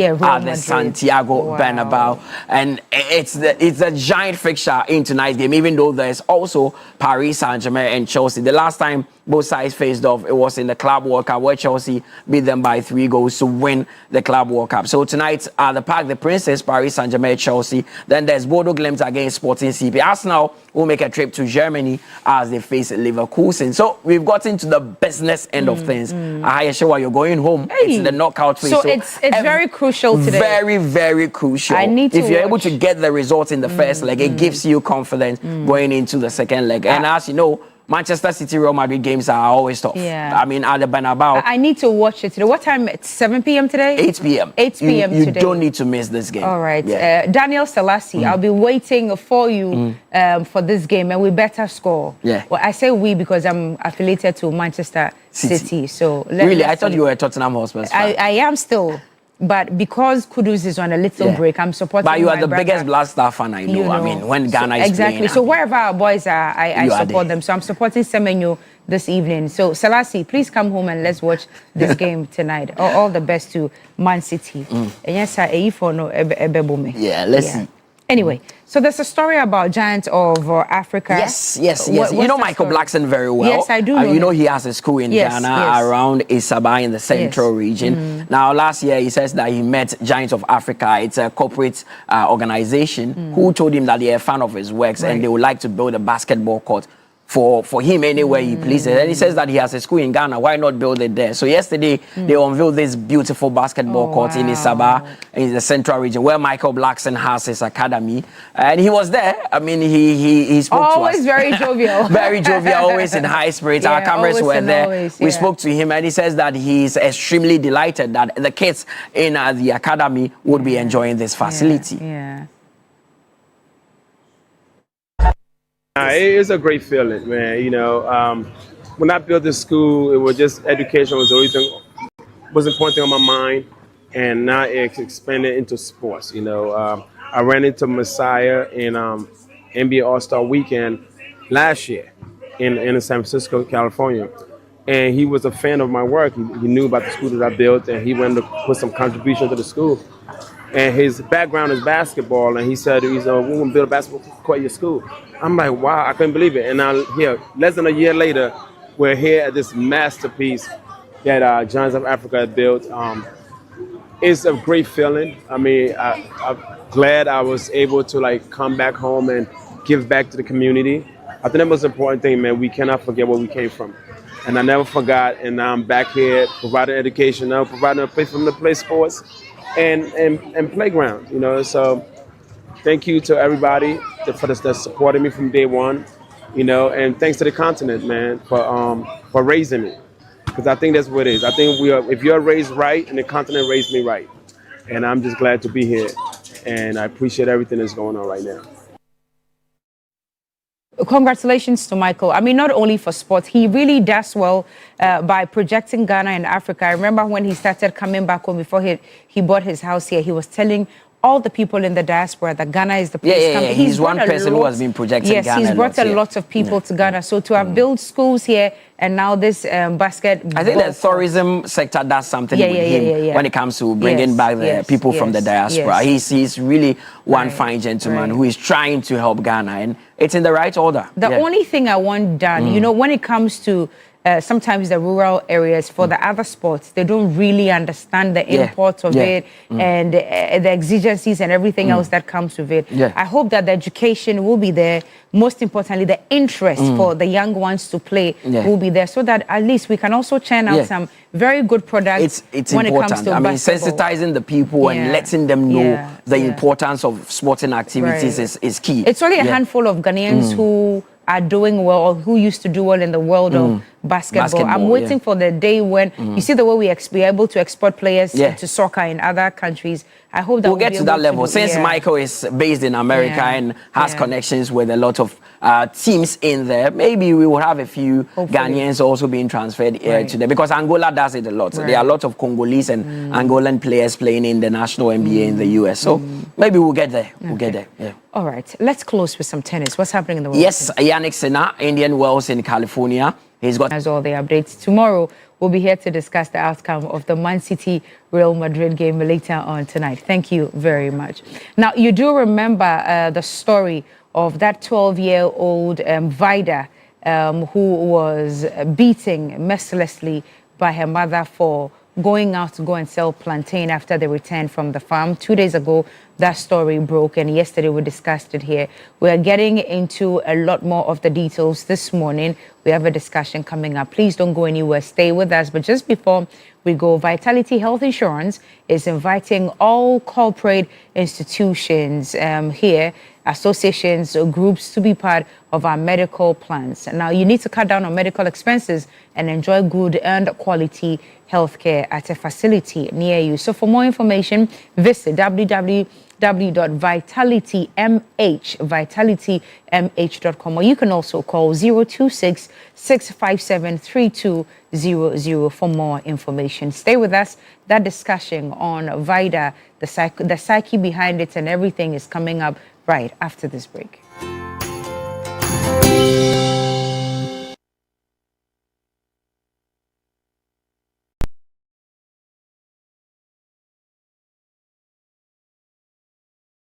It's time to upgrade your viewing experience with Franco Smart Television. Enjoy full HD and 4K Ultra display for clearer pictures, brighter colors, and smarter features. From our 32-inch screen, perfect for your bedroom, to 55, 65, and massive 100 inches for your living room or office. We've got the perfect size and quality. For retailing and bulk purchasing, call the numbers on the screen or visit our website at www.francotrading.com. You can download the Franco Trading app on Google Play Store or Apple App Store. Franco Television, we've got the perfect size for every room. Franco, home of quality television. Everybody knows Acrobato. And if you know Acrobato, it means you know M-Punch Homeopathic Clinic. M-Punch Homeopathic Clinic is my pillar. Let's hear what others are saying about M-Punch Homeopathic Clinic. Who will be careful M-Punch one? Chese na me ankasa me period na se problems wom tina ma wo ho idea ma me papa chese na nya asem ketewa na me coin point no mo hwe me mogya mu no mo hwe bibia na so mo meduro me fae no ene ma won kra mienu foforo kwa na me coin mu a eba and everything yourself me ma me no adwodwo eda ho a wontumi nante ene ne ko end point o mama nuru a ene ne ho idea watimi asori anante. That's end point for you. Of Acrobato. Hello. Hey, ohwehwe what che. Okay. A free bra wo di end point what dance. Ah me call you no. me do so se man enkoye and pass on my nyina and imagine sabema na me be fear for there the one dey nyina jaresa. You heard everything. I have secret. M-Punch is my secret. M-Punch homeopathy clinic. I'm free. Watching DSTV means getting the TV you love, but staying connected means getting something extra. Stunning. Extra matches, extra dramas, the best local and the world's biggest. Extra laughter, music, movies, and extra vim. I love it. Just stay connected or reconnect and get upgraded to the next higher package at no extra cost. Charlie, we got you. Keep watching. Get more with DSTV. Ready for school? Yes! My champs, they use a lot of energy at school. I know because imagine the energy they may have used up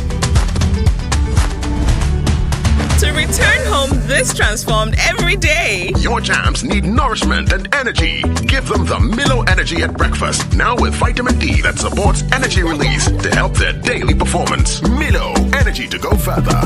This advert is FDA approved. Life can be giving it to you with like that. And everything around you will be affected big time. Too many uncertainties and fears. But with the right partner like Empo Life Insurance Ghana, you are sorted. Say kutu, say bam. You get the best healthcare, solid pension trust policies, and the peace of mind to grow your business and focus on what truly matters. Ample Insurance, empowering people. Master, I have told you to use Kojak quality oral care products like the Kojak charcoal toothpaste for strong teeth. Give me the meat. Sis, that guy. Ajay, my teeth. Sis, haven't you heard of Kojak P&F toothpaste and their mouthwash? Right after here, get one for yourself. It helps fight sensitive teeth just like you're experiencing. Hey, sis. Yes, do not joke with your teeth, cause it may worry you in the future. We are here to introduce you to our quality Kojak oral care products, such as Kojak charcoal toothpaste that makes your teeth whiter and stronger. Kojak regular fluoride toothpaste makes your teeth stronger, fights against toothaches, and lathers well, leaving your mouth with an improved fresh taste and breath. If you have a sensitive teeth, when you take in something cold or hot, yours is to go for Kojak P&F together with the mouthwash. Go for Kojak oral care products because Kojak dear, a quality keke. For retail, visit the Ranko Pharmacy, a Kojak Pharmacy branch at American House, East Legon, near the UBA Bank. Also available in all leading pharmacies, over-the-counter stores, provision shops, and supermarkets. This advert is FDA approved. And the other stars in the very lovely song.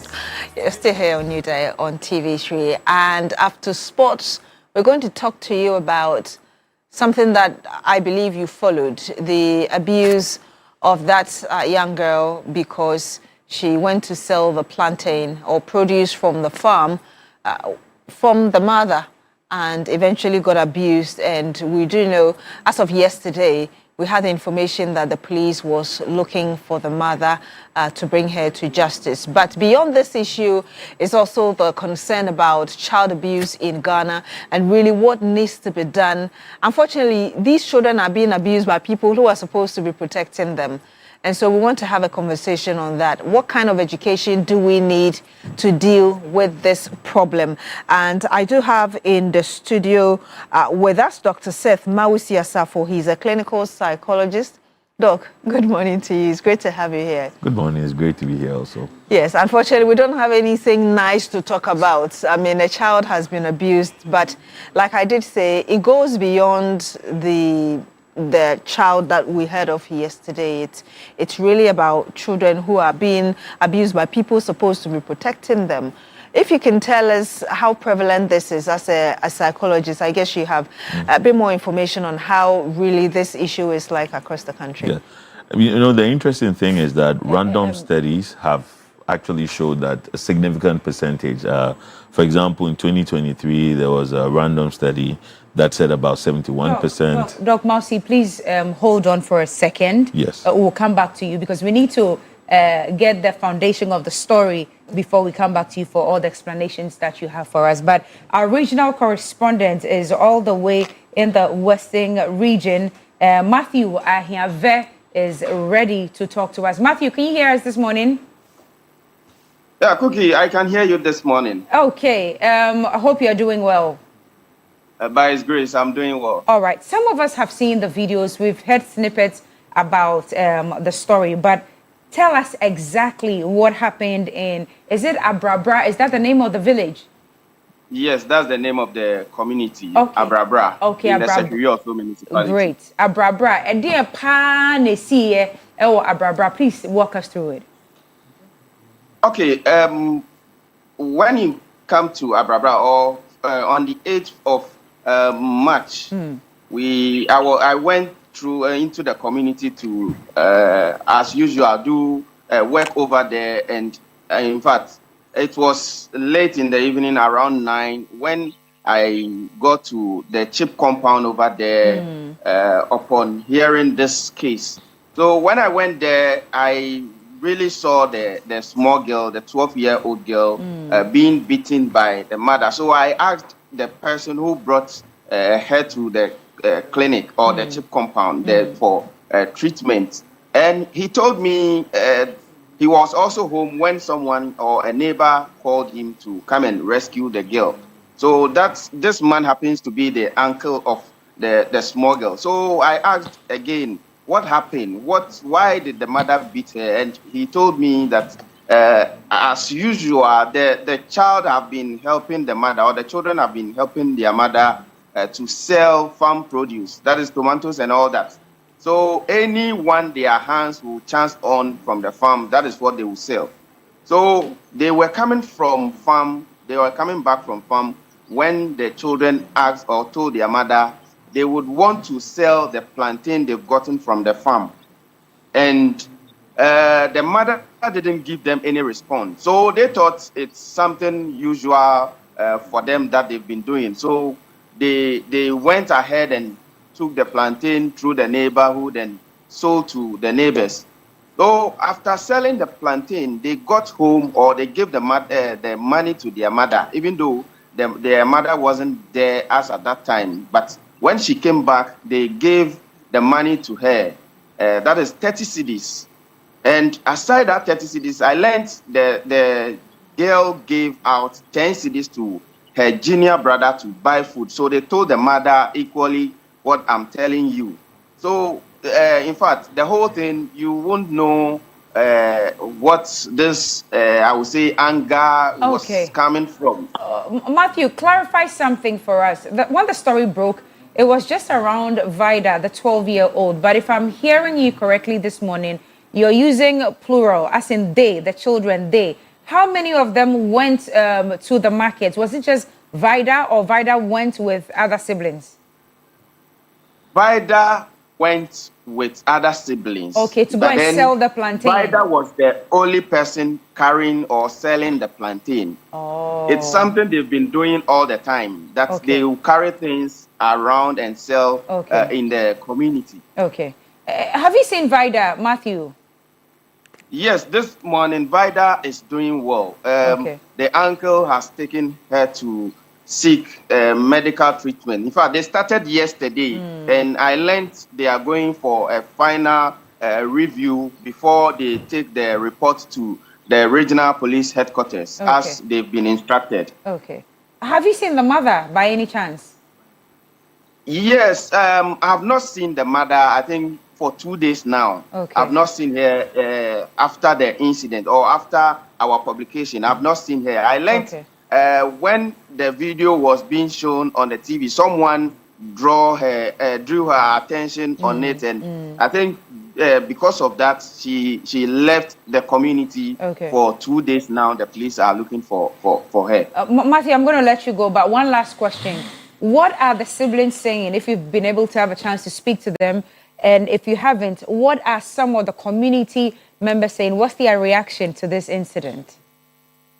Okay, the siblings, in fact, they've been saying that it's something their mother have been doing. That means their mother always beat them to this level, which many of the community members also are testified to that. Even they told me the firstborn of the woman was even being beaten, and to the point of the mother throwing a knife at the lady, and which the lady got hurt. And because of that, the lady have to leave home to unknown place they don't know, as I'm talking to you. So in the mother's books, this is very usual for her. Normally, this is the type of punishment that she would normally just render or mete out to these children. Is their dad? Where is their dad? I learned their father is living in Kumasi now. I learned there is a divorce between them. So their father is at Kumasi now, as the uncle told me yesterday. Okay, all right. Matthew, we have a doctor here in studio. You probably may want to hang on for us, and then we'll speak to Doc. You now have a better understanding of the situation. But from what Matthew was saying, from investigations or little questions that he's asked around the community, for the mother, this is very normal. And we can establish right now that this is a mother going through some sort of divorce, and there are older siblings and there are younger ones. A number of them went to sell the plantain. We don't know how many, but it's just Vida who went through this sort of punishment for this particular plantain case. Doc, Mamino, are you okay? Are you okay? Well, you know, the interesting thing about abuse is people who abuse typically become people who also abuse. So for them, it's been normalized. It's not a big deal. Please make that point again. So people who typically go through abuse become people who abuse. So it's likely that the woman has gone through abuse. This is what parental discipline might have looked like for her when she was growing up. So in many regards, in her mind, this is not even wickedness. It's me trying to instill some level of discipline. Now, you see, there's a reason why psychologists and many educationists are trying to say that move away from corporal punishment. One of the most significant reasons is if you look at what happens when someone is giving out any kind of punishment, they are usually not in their logical or rational sense. They're in an emotional place. They're upset that you didn't do something that you should have done. So it moves away from behavior modification. After all, punishments are supposed to modify behavior, to get someone to do things in a way that you consider as great. But unfortunately, when people move into their emotional side, their logical mind goes off. So unfortunately, then what you have is things like this. And we had a reporter, in fact, it's a point that he even made yesterday when I did speak to him, that it's not one-off event. It's something that she's been doing. Absolutely. But again, we're getting the clarification from him this morning that she is going through a divorce. To what extent do you think the current situation could influence her state of mind to eventually do what she's doing? So, I mean, divorce is a stressful moment. And then upstairs in the brain, if you look at what stress looks like, stress basically is danger.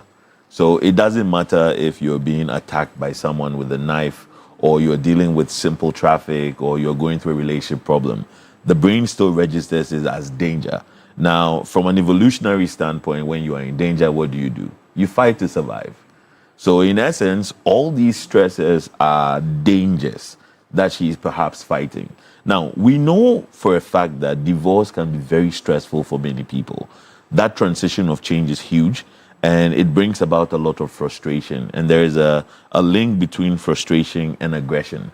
So when people are that frustrated, aggression becomes something that's almost automatic for them.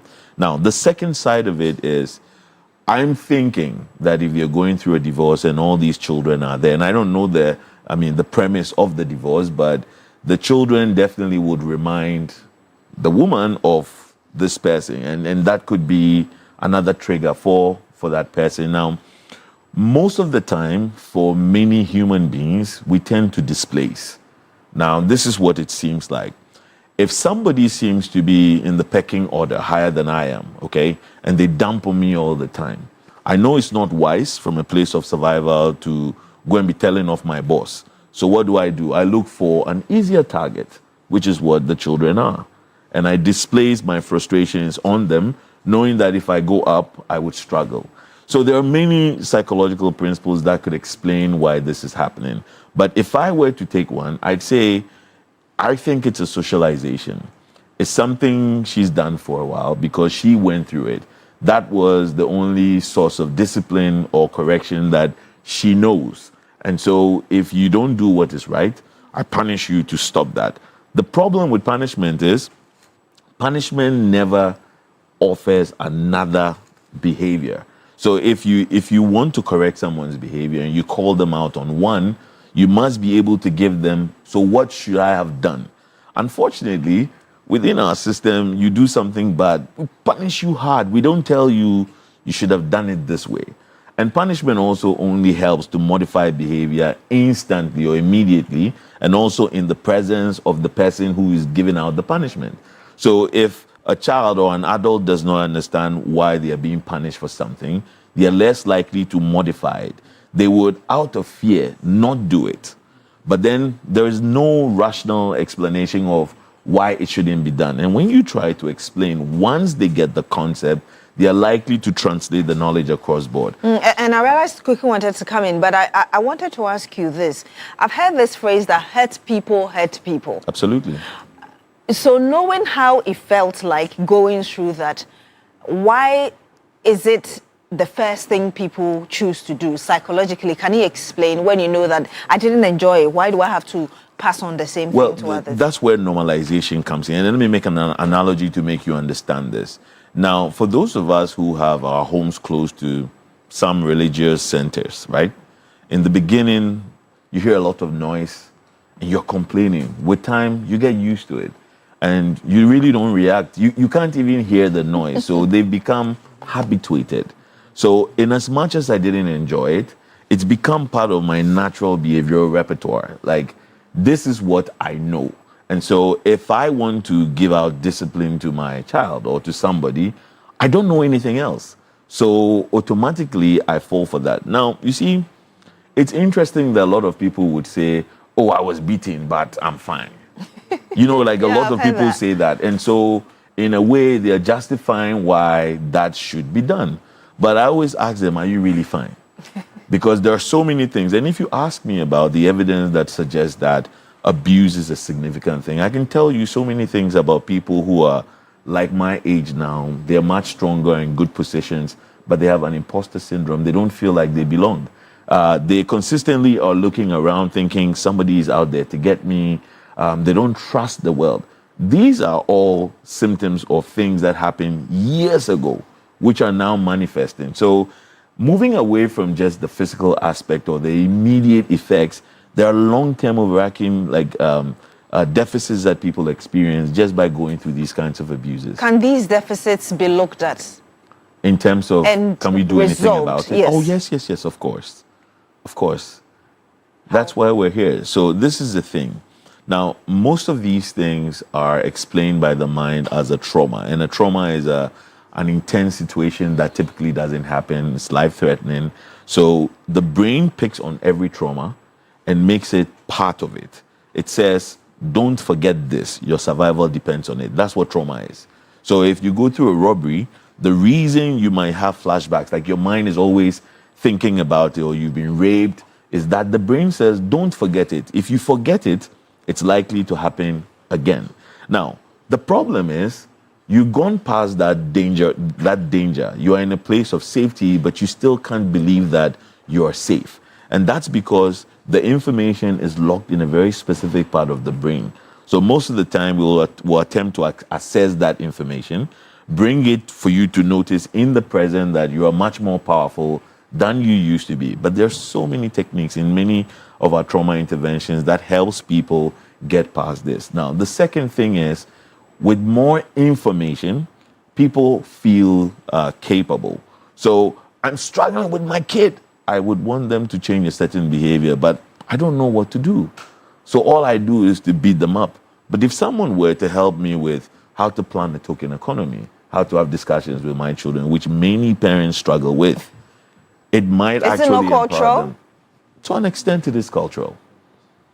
To an extent, it is cultural. So. Doug, yesterday when we activated the phone lines, some callers were on the page that was saying some of these kids are too stubborn. You talk to them and they don't listen and all of that. And parents must be high-handed when punishing the kids and all of that.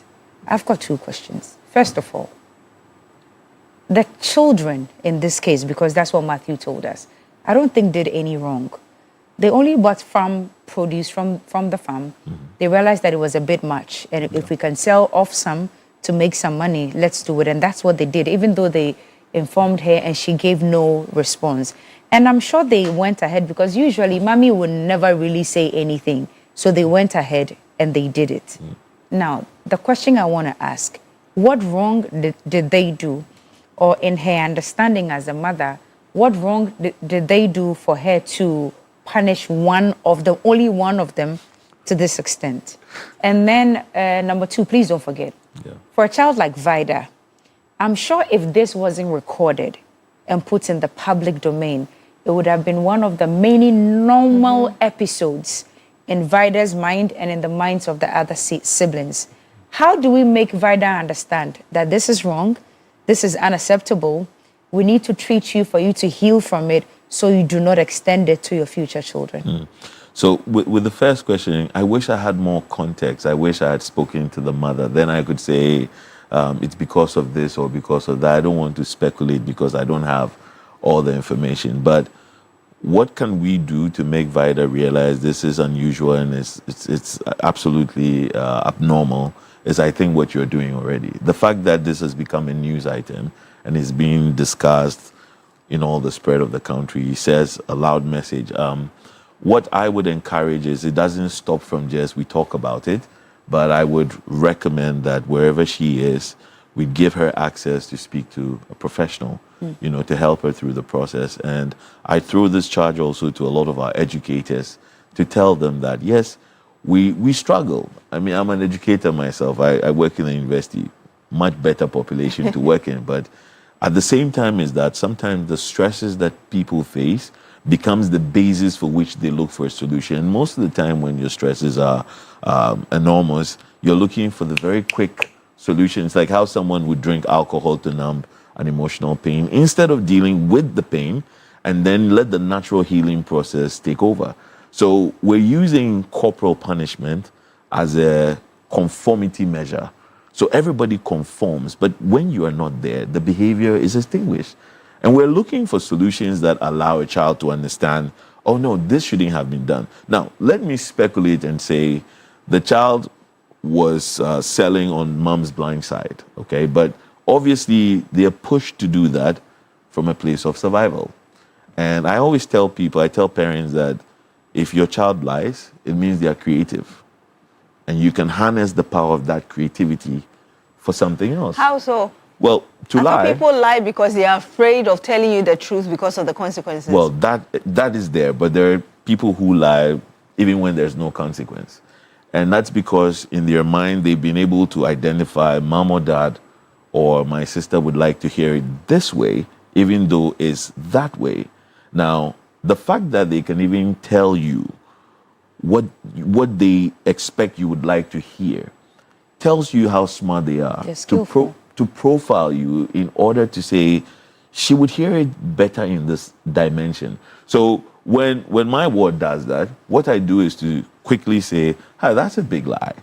Now, I don't pay attention to the behavior and I don't follow it aggressively because that sometimes may be giving negative attention. And it's still attention. It doesn't matter whether attention is positive or negative, the child still is getting some attention. So I just say, hey, that's a big lie, and I move on purpose. Now, I'm waiting for the behavior to come up more significantly before we address it. Because kids get creative and they lie. Like my ward would tell me that today when I went to school, they gave me some yucky candy. Because dad says, don't eat candy. Candy is not good for your teeth. So see how smart the kid is. So that what? The candy is yucky. You're two incongruent things. So it's yucky candy. So I didn't even enjoy it, but I ate it regardless. Oh boy. There you go. Yeah. But that's the child being creative to try and, speak in a way that is easy on mom or dad. So if that were the because case, if it was yucky, then I'm not even paying attention to the fact that you There ate you it. go. So why the would I attention even- is on yes. the yucky. There So you it means go. that it was yucky. So don't let us even dwell on it. Perfect. But we did. Yeah. And is that another way of telling you that, yeah, you could equally give me yucky stuff and That's a that nice is not message that's really coming out. a bad idea. Absolutely. Again, I want us to go back to really dealing with the source of this. Yeah. Hurt people, hurting people. How people say that one of the ways to solve your problems is when you identify that you have a BCD problem. Yes.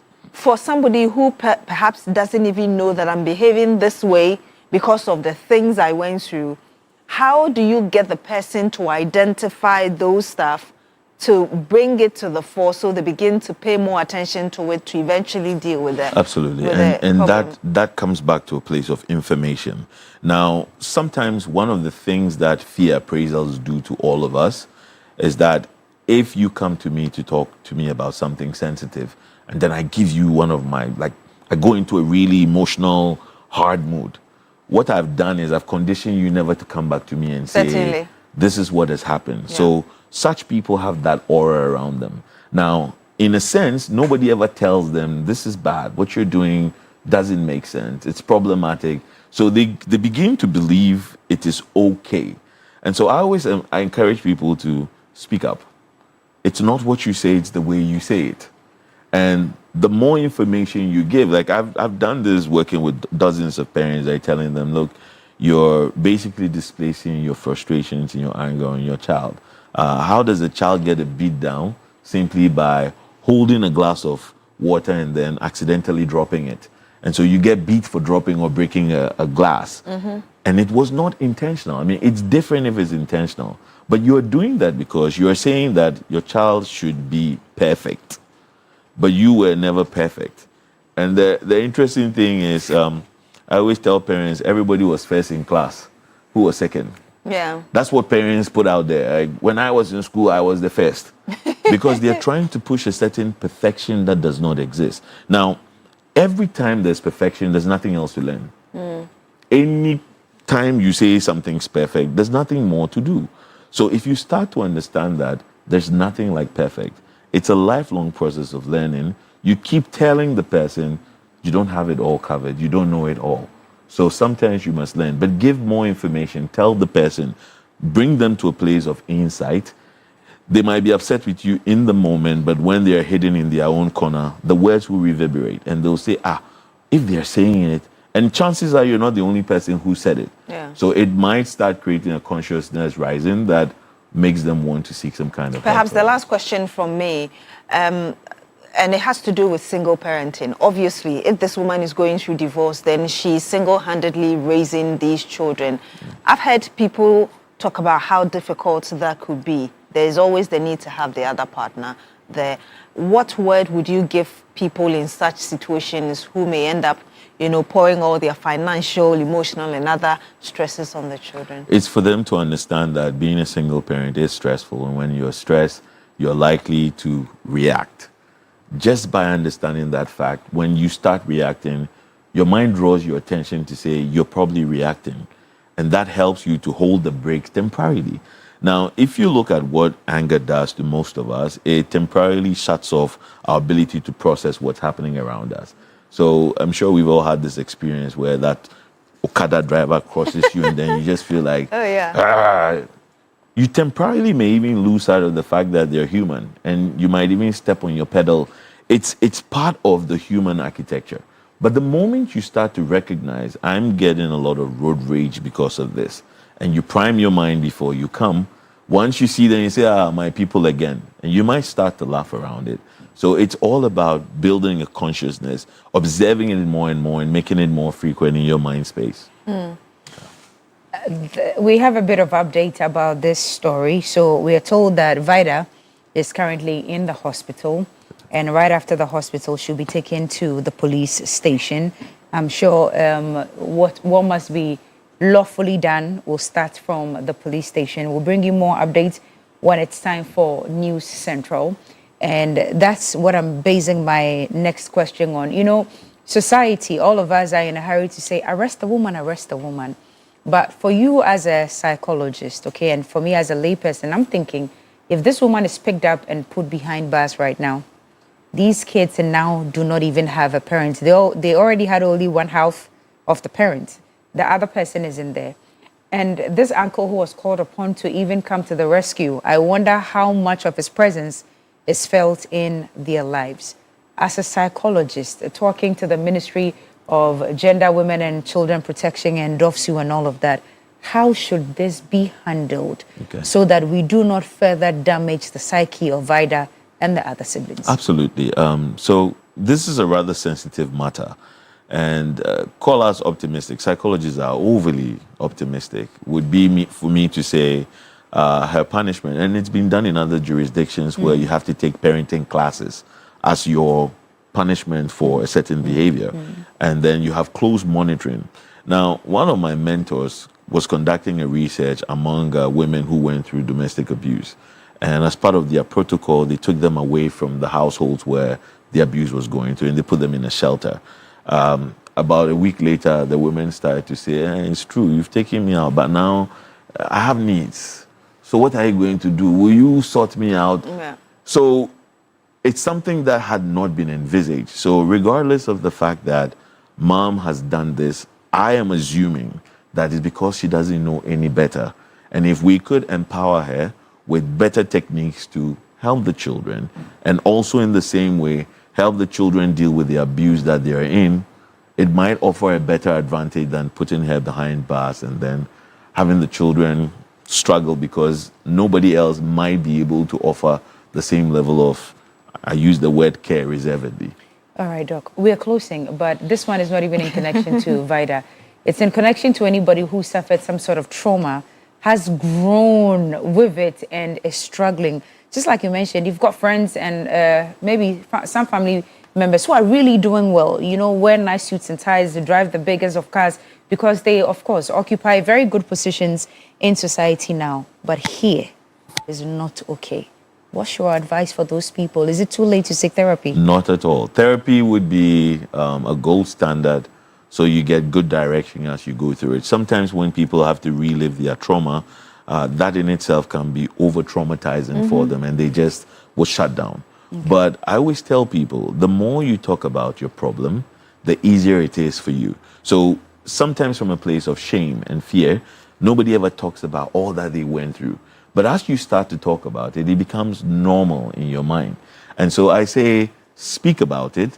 Somebody will give you context to say, no, it shouldn't have happened. And so if you are feeling the way you're feeling, you have every right to. And if you're anyone, someone comes to you and they talk about their trauma, please don't be quick to make a solution for them. As the Ghanaian people, we're quick when someone comes and says, I'm struggling, say, oh, only that, mine is. And then the moment you do that, what you do is that you make them feel that what they are experiencing is terrible. But all falls within the realms of emotions. Emotions that are stagnant. If you have a river that's flowing, you block it off. After some time, it becomes dirty, has germs, etc., etc. But the more it flows, and you're flowing by letting out some of the steam, the better you are. Doc, thank you so much. Dr. Seth Mawusi Asafo, clinical psychologist. Thank you for your insightful comments and all that you brought us this morning. Thank you for your time. We really do appreciate it. Yes. We'll be needing you more. And so if someone is looking for you, where do they find you? I'm in the Department of Psychiatry, University of Ghana Medical School, Kolebu campus. Okay. Okay, we can find you there. Absolutely. Okay, thank you very much. That's I hope you don't lovely. charge too much for your psychological services. But they'll take the money before you it's get there. Manageable. It's manageable. It's manageable. I like, they'll take the It's money. looking at the cost of not doing the therapy. Right. Yeah. Thank you so much for your time. Anyway, we're about to wrap up here on the show. Let's have time to do some birthdays. But good morning going out to Ama Zelda and family in Takwa. Ama Zelda and family in Takwa. Special good morning to you. You've been watching. Daddy, good morning to you as well. Let's do birthdays now. One more time. Happy birthday going out to you, Daniel Achukpodo Head, CCU switching right here at Media General. We love you, all of us here at Media General. We love you. And thank you for being in charge this morning. All right, let's continue. Belinda and Beryl Richter Happy birthday to you both. Oh. You know them? Yes. Oh, nice. Yes. Daron Tiukra Chifodi. Yeah, I think I got that right. It's from your parents. You're so cute. Yeah. Who showed you how to pocket like girl? that? I think it's a boy. Oh, who showed him how to put his hands in his pocket like that? He's a beautiful boy. Hey, oh yeah, yo, Papa. Rufino's Mona, happy birthday to you, sir. Age with Grace is from Albi Boating. Okay. Nana Ajiman Prempe, founder of Skills Bridge Ghana Foundation. God bless you. It's your birthday as well. Happy birthday, sir. Mr. Krumpa Brew. It's from all your children. They say they love you, Daddy. All right. Joyce, best wishes is from Rasta. Rasta Pabin Kwabenya. Okay. Let's also celebrate. Is that all for today? Nana, you're an amazing human being. Love you from Winnie. Happy birthday, Nana. Oh, I love her hand. Yeah. Samuel Joe Kwache, uncle, happy birthday to you. God bless you so much. Rhoda Araba Arthur, happy birthday. UCC, happy birthday to you. Ya Educhumwa Edu, aka Obaya Ahonfe, is from Reverend Walter. Happy birthday to you. Pamela Mawena Agbenyega, Efoyeye now, happy birthday. Solomon Gamo, happy birthday to you as well. It's from your wife and the beautiful girls. Okay. Jonas Shine Tefe, happy birthday is from Naneki Opata. Happy birthday. Ruby Enim Apau is also from your brother Felix here at Media General. Happy birthday, Ruby. Della of Asinfosu Technical Institute. Doing Mama, click it. Yeah, clack it. Clack it, rather. Yes, it's from your mom. Happy birthday to you. Thank you so much. Thank you. Now, Ghana, if you love Gobe, then this Saturday, 28th of March, at the Legon City Mall, the Gobe Festival will be back, or is back, if I can put it that way. Top vendors, non-stop music, performances, games, and Afrocentric vibes. Now, from campus to corporate, celebrities to connoisseurs, everybody's pulling up. Every one of us. Come, let's eat Gobe. Let's vibe, celebrate. Please make sure that you're not missing out. And if you're a vendor and you want to participate as well, you can call 053-220-0927, or you can also call 053-110-0927. How do you like your Doc? Gobe? I was just going to ask Doc. You eat Gobe? Solid. Abo boy. Aye. I like the way he said How do you like? Oh, extra pepper. Extra pepper. With Gary, of course. Yes. I mean, you like the Gobe plantain. is a dessert for me. Dessert? Yes. The Gobe is dessert. V12 engines. Oh, my Lord. On that note, we'll end it here. I don't want to go into the details. Thank you. We are back tomorrow, 6 a.m. God bless you. Enjoy the rest of our programming.